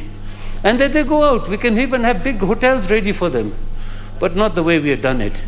So, Mr. Speaker, sir, as much as the answer is there, I feel it's not satisfactory. If they were legal, why were they arrested and harassed for the period they were here? 18,300 people is not a joke, Mr. Speaker, sir. Thank you very much. Thank you. Shakil, your concerns are noted. Maybe these tourists wanted to see the apartments, the new apartments that have been built on Wayaki Way. Chair, you have a final comment. Yes, Honorable Speaker. I appreciate the very deep concerns from the Honorable Member. But he seems to come from a point of information that he did not articulate in the request for statement. And especially the issue of arrest, because I'm looking at the 5 points that you raised. In fact, it bordered on asking, so how much money did we get, which the CS has actually enumerated is over 900,000 USD. But as to whether they were arrested and harassed, it didn't come out. And I think it should have been the case that you would have asked why they were arrested and harassed and so on, which question was not there. So, and I don't have such an answer. Neither am I aware whether that happened, but it seems from the hindsight to know it. But most significantly also, if you look at that last part of the answer, and I'm just deducing from what I'm reading because I'm not the CS, I'm only the chair who transmits what the CS brings.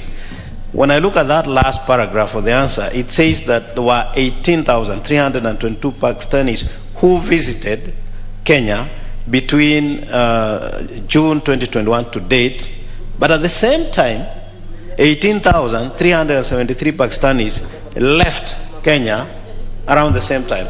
So it's like there were those who are going and others who are coming in. As to whether they all came in at the same time, I'm not aware, or they came in between June and to date in small numbers, I'm not aware. So the question of balancing the numbers coming in and out is almost at par. In fact, those who left were more than those who came in. And I think that's what I can deduce from the answer, Honorable Speaker. Thank you. Very well. Chair, National Security, I think we should guard our national borders and our integrity as a nation a little more jealously. I think the people who are assigned this special duty should take it a little more keenly so that we can have our dignity as a nation. We may be poor, but there must be dignity even in poverty. But having said that, those are just the opinion of this speaker, is not the opinion of anyone. Honorable members, we'll move on to the next order, and before that order is considered, allow me to give some guidance. Honorable members, just take your seat, it is okay. This is a guidance from the Chair number 49 of 2021 on the consideration in committee of the whole House of certain proposed amendments to the Kenya Roads Amendment Bill, National Assembly Bill number 13 of 2021. 1. Honorable members, before we proceed to order number 11, being consideration of various bills in committee of the whole House, I wish to guide the House as follows. With regard to certain proposed amendments to the Kenya Roads Amendment Bill 2021, I have received the amendments proposed by nominated member, the Honorable Godfrey Osotsi, Member of Parliament, seeking to amend clauses 2 and 3 of the bill and to insert a new clause 5. The proposed amendments to clauses 2 and 3 seek to vary the term of office and the qualifications of the Director General respectively. 2. My perusal of the amendments is that the first two amendments are a direct negative of the contents of the bill as published. This is in contravention of Standing Order 56-2, which prohibits consideration of proposed amendments whose effect is a direct negative of the principal motion. It is for this reason that I declined to approve the proposed amendments by the Honorable Member on clauses 2 and 3. With respect to the proposed new clause 5, it is observed that the effect of the amendment is to declare the offices of Directors General in the road sector vacant upon coming into force of the proposed law. However, taking into account the provisions of Article 47 of the Constitution, providing for fair administrative action, the House must refrain from legislating in the manner proposed by the Honorable Member. 4. The declaration of vacancies is a definite removal from office of the current office holders and amounts to administrative action. The Honorable Member for Murwadike. Yes. Yeah, just a little bit. I'll be done. 4. The declaration of vacancies is a definite removal from office of the current office holders and amounts to administrative action prompted by the House by way of legislation. The constitutional provision, as read together with the Fair Administrative Action Act 2015, the requirements for public participation, set a high threshold for administrative action. In this regard, the proposed amendment is contrary to Articles 47 and 118 of the Constitution and the Fair Administrative Action Act 2015 to the extent that it does not provide for notification to the office holders nor transitional arrangements for the offices, and public participation has not been undertaken on this drastic proposal, having not been part of the bill as published. 5. Further, Standing Order 1335 prohibits amendments to bills that unreasonably or unduly expand the scope of the bill as published, taking into account the need for public participation as contemplated under Article 118 of the Constitution. For these reasons, I have disallowed the proposed amendments by the Honorable Godfrey Osotsi and order that their exclusion from the order paper. The House is accordingly guided. I thank you.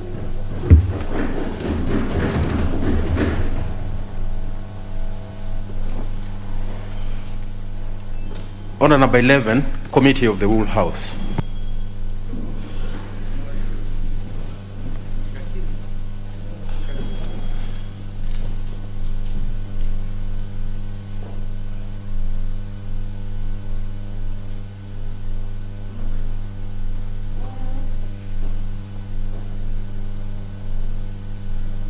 Is the chair properly dressed? Is the chair properly dressed? Huh? She's not.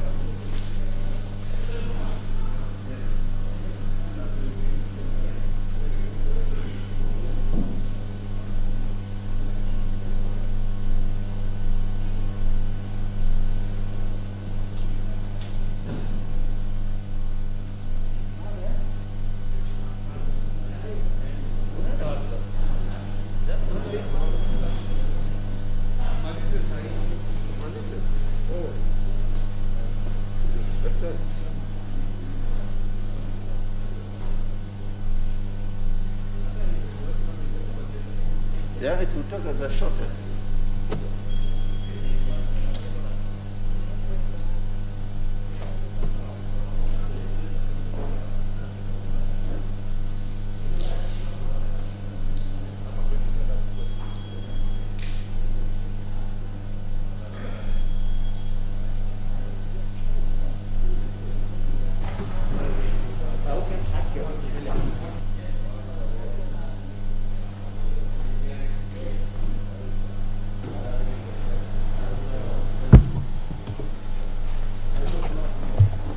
Order, members.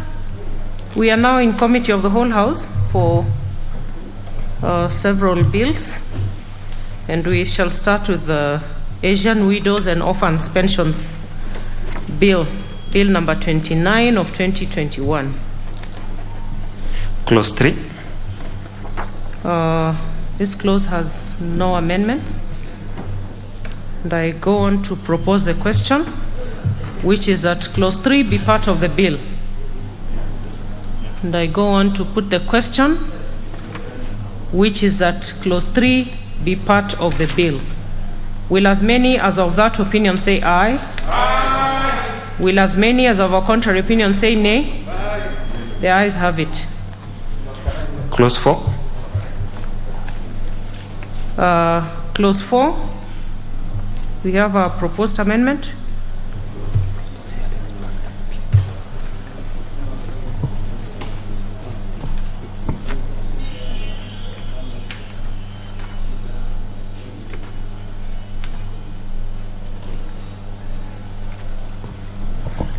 So there is a proposed amendment here on clause 4, and I go on to propose the question, which is that clause 4 be part of the bill. Mover? Honorable Mwalika.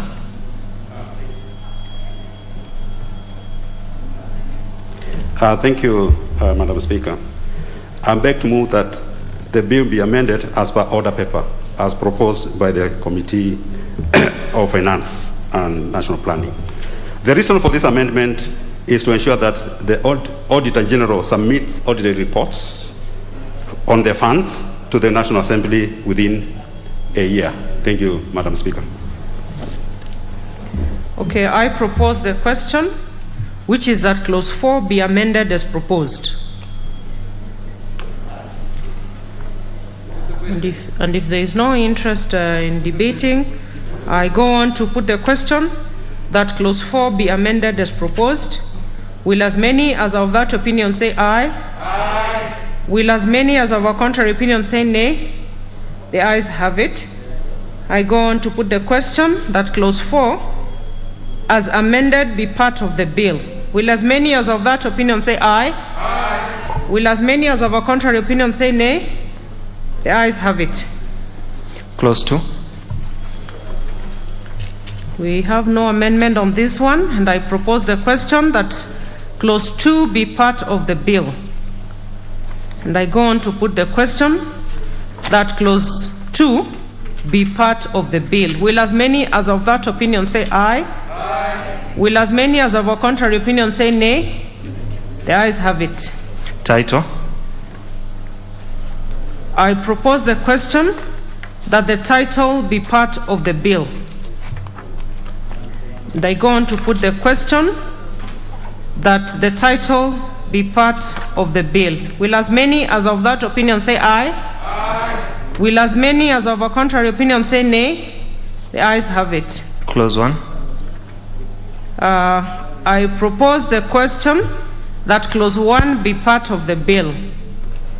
And I go on to put the question that clause 1 be part of the bill. Will as many as of that opinion say aye? Aye. Will as many as of a contrary opinion say nay? The ayes have it.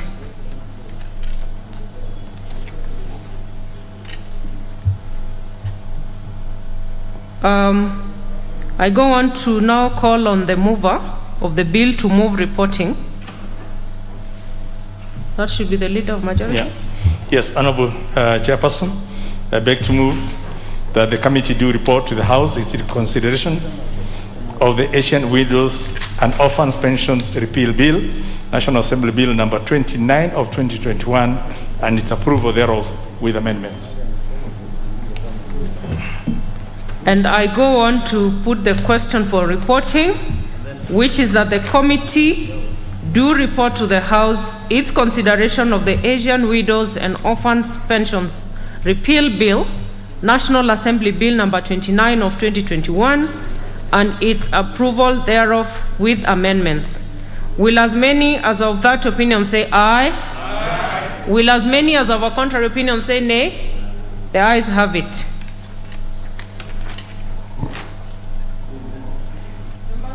We shall go to the next bill, which is the Provident Fund Repeal Bill, National Assembly Bill, number 30 of 2021. Clause 3.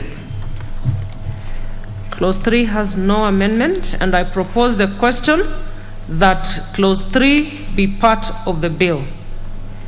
And I go on to put the question that Clause 3 be part of the bill. Will as many as of that opinion say aye? Aye. Will as many as of a contrary opinion say nay? The ayes have it. Clause 4.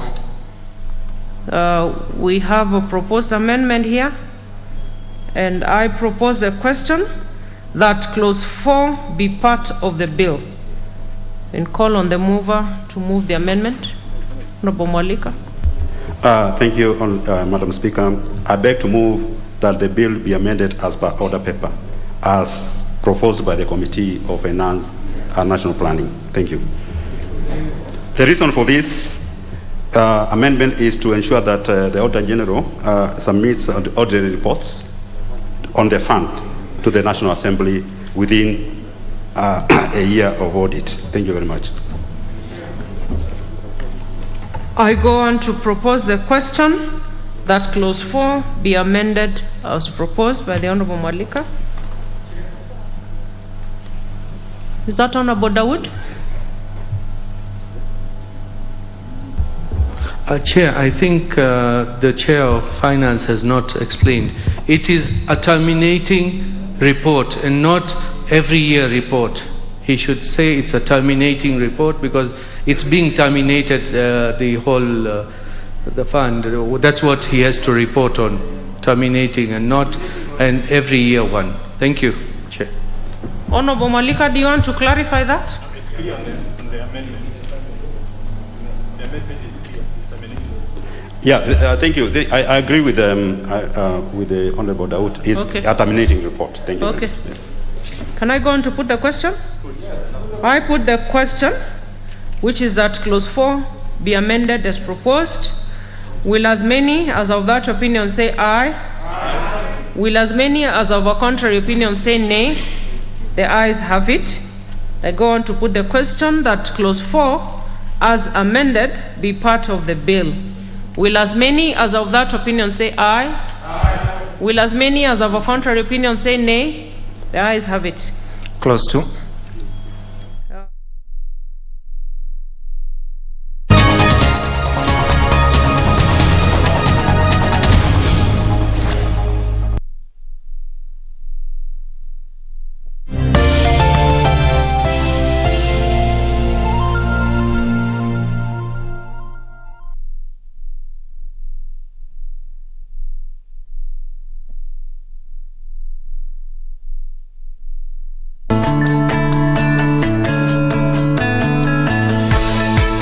Serikali ya Rais Uhuru Kenyatta imetekeleza miradi mbalimbali kwenye sekta ya afya kuhakikisha Wakenya wanapata huduma bora za afya na kwa bei nafuu.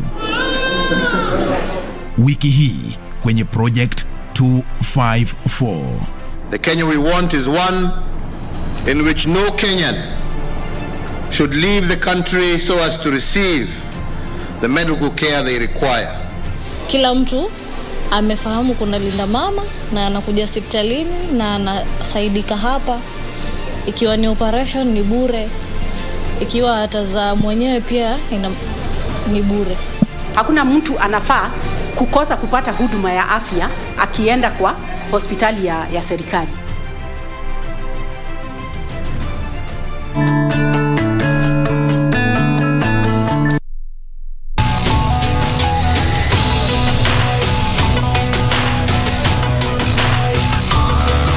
Well, there you go, baby. Like Grandpa Stu used to do.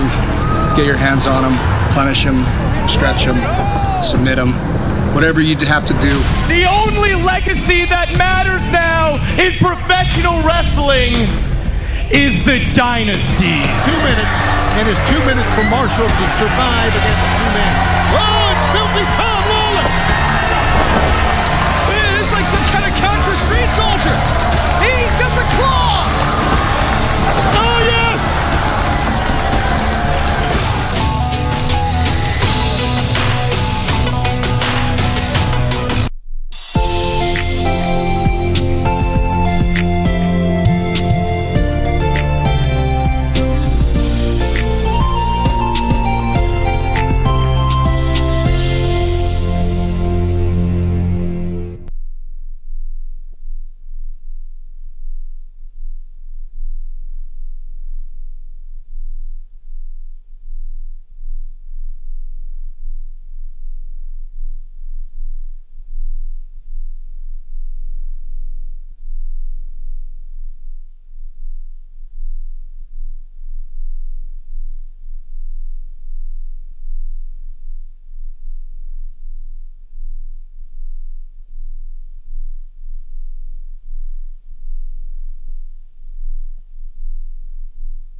businessman is leading from behind.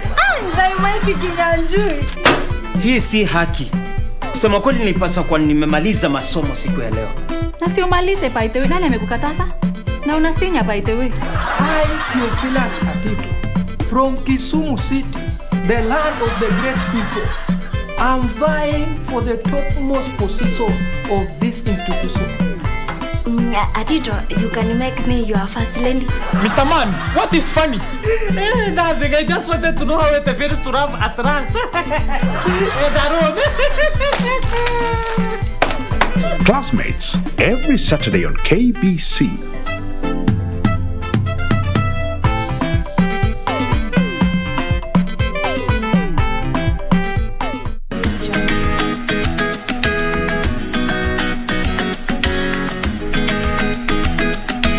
Kufanya mambo katika usawa. Sijui kama wanielewa.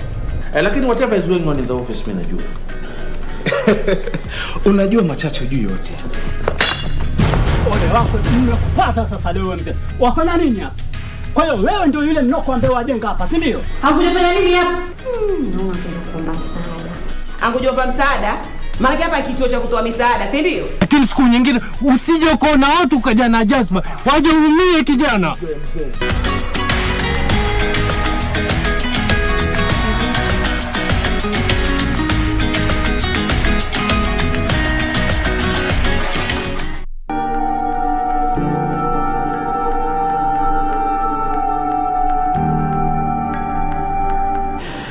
If Peach was sitting next to you right now, what would you say to him? Our plan is in motion as of tonight. No, I must fire. Are you out of your mind? You are one strong man. You are feeling okay? When you nionaje? Amen. Where are you right now? I'm the only person who doesn't want to see your plans going south. Think about what I just said. Think about what? It's none of your business. Perfecto. What's perfect? It's none of your business.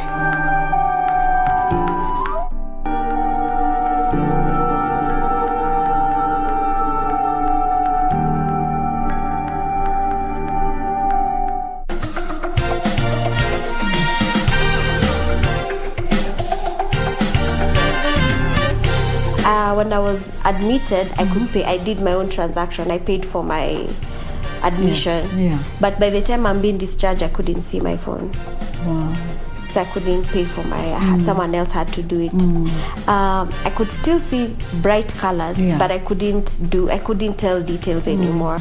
And that's when it hit me that I'm actually going to lose my sight completely. I begged to die so many times.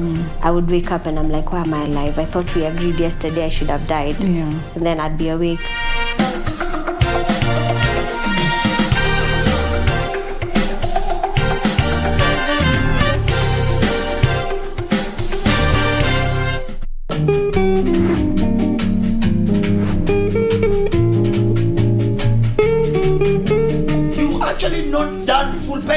When you of me impregnating you. Doctor. You've already done a down payment. Can you listen? I am helping Kenyan men do their job. I have helped your men. I am saying you keep quiet. Can you keep quiet, Dr. Foneke? What proof do you have that I've been impregnated? The child has not been born. The fact that you have impregnated another woman now come damp. Damp. That means you can also do the same to me. Had your sister been impregnated before?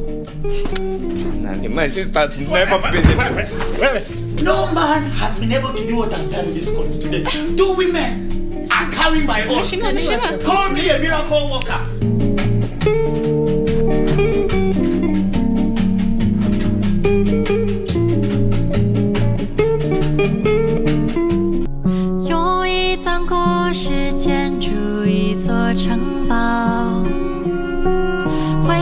It's your first time.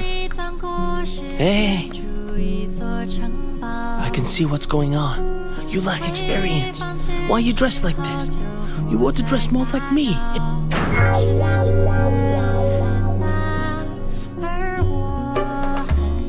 Hey, and what was it? I'm so glad we went with ping pong. Lucky. Hey? Yeah.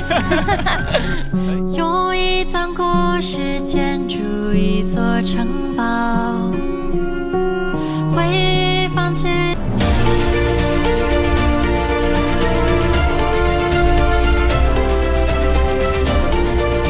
My name is Dorothy Lowaktuk and I'm a wildlife warrior.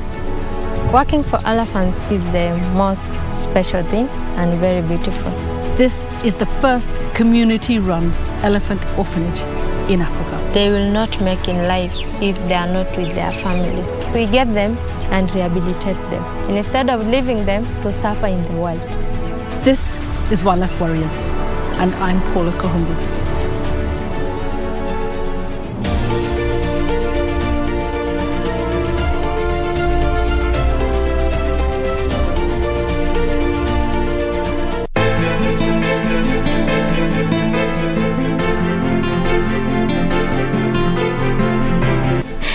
Vituko vyako na lugha ambazo sielewi, mimi sitaki kwa nyumba yangu.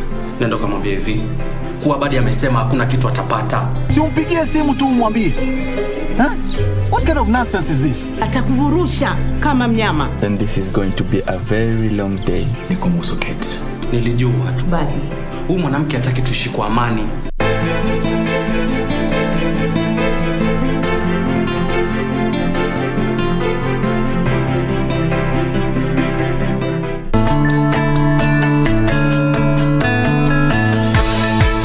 Serikali ya Rais Uhuru Kenyatta imetekeleza miradi mbalimbali kwenye sekta ya afya kuhakikisha Wakenya wanapata huduma bora za afya na kwa bei nafuu.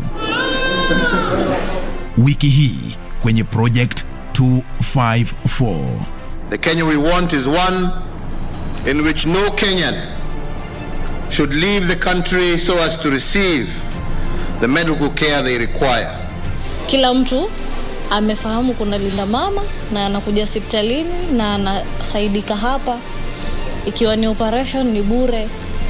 Ikiwa atazaa mwenyewe pia ni bure.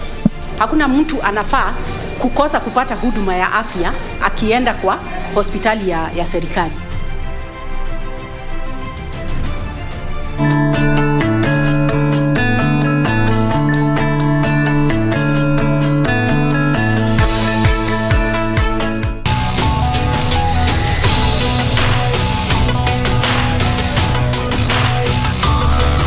Well, there you go, baby. Like Grandpa Stu used to do. Get your hands on them, punish them, stretch them, submit them, whatever you'd have to do. The only legacy that matters now in professional wrestling is the dynasty. 2 minutes, and it's 2 minutes for Marshall to survive against 2 men. Oh, it's filthy Tom Lawler! It's like some kind of counter street soldier. He's got the claw. Oh, yes!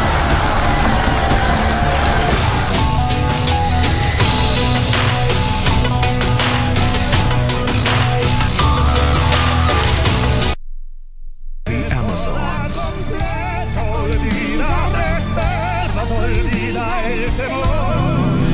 Diana! Diana! Listen, Sabina, don't think that I'm going to plead with you the way that your father does. I'm not as accommodating as he is. So please get with the program. Guillermo Saldivar? Yes. That's the name of Inez's son. Now I wonder what you are. Our lawyer informed me that they're going to reopen an investigation on Vicente's case. This time, Victoriano, that lying murderer, is going to pay for his crime with...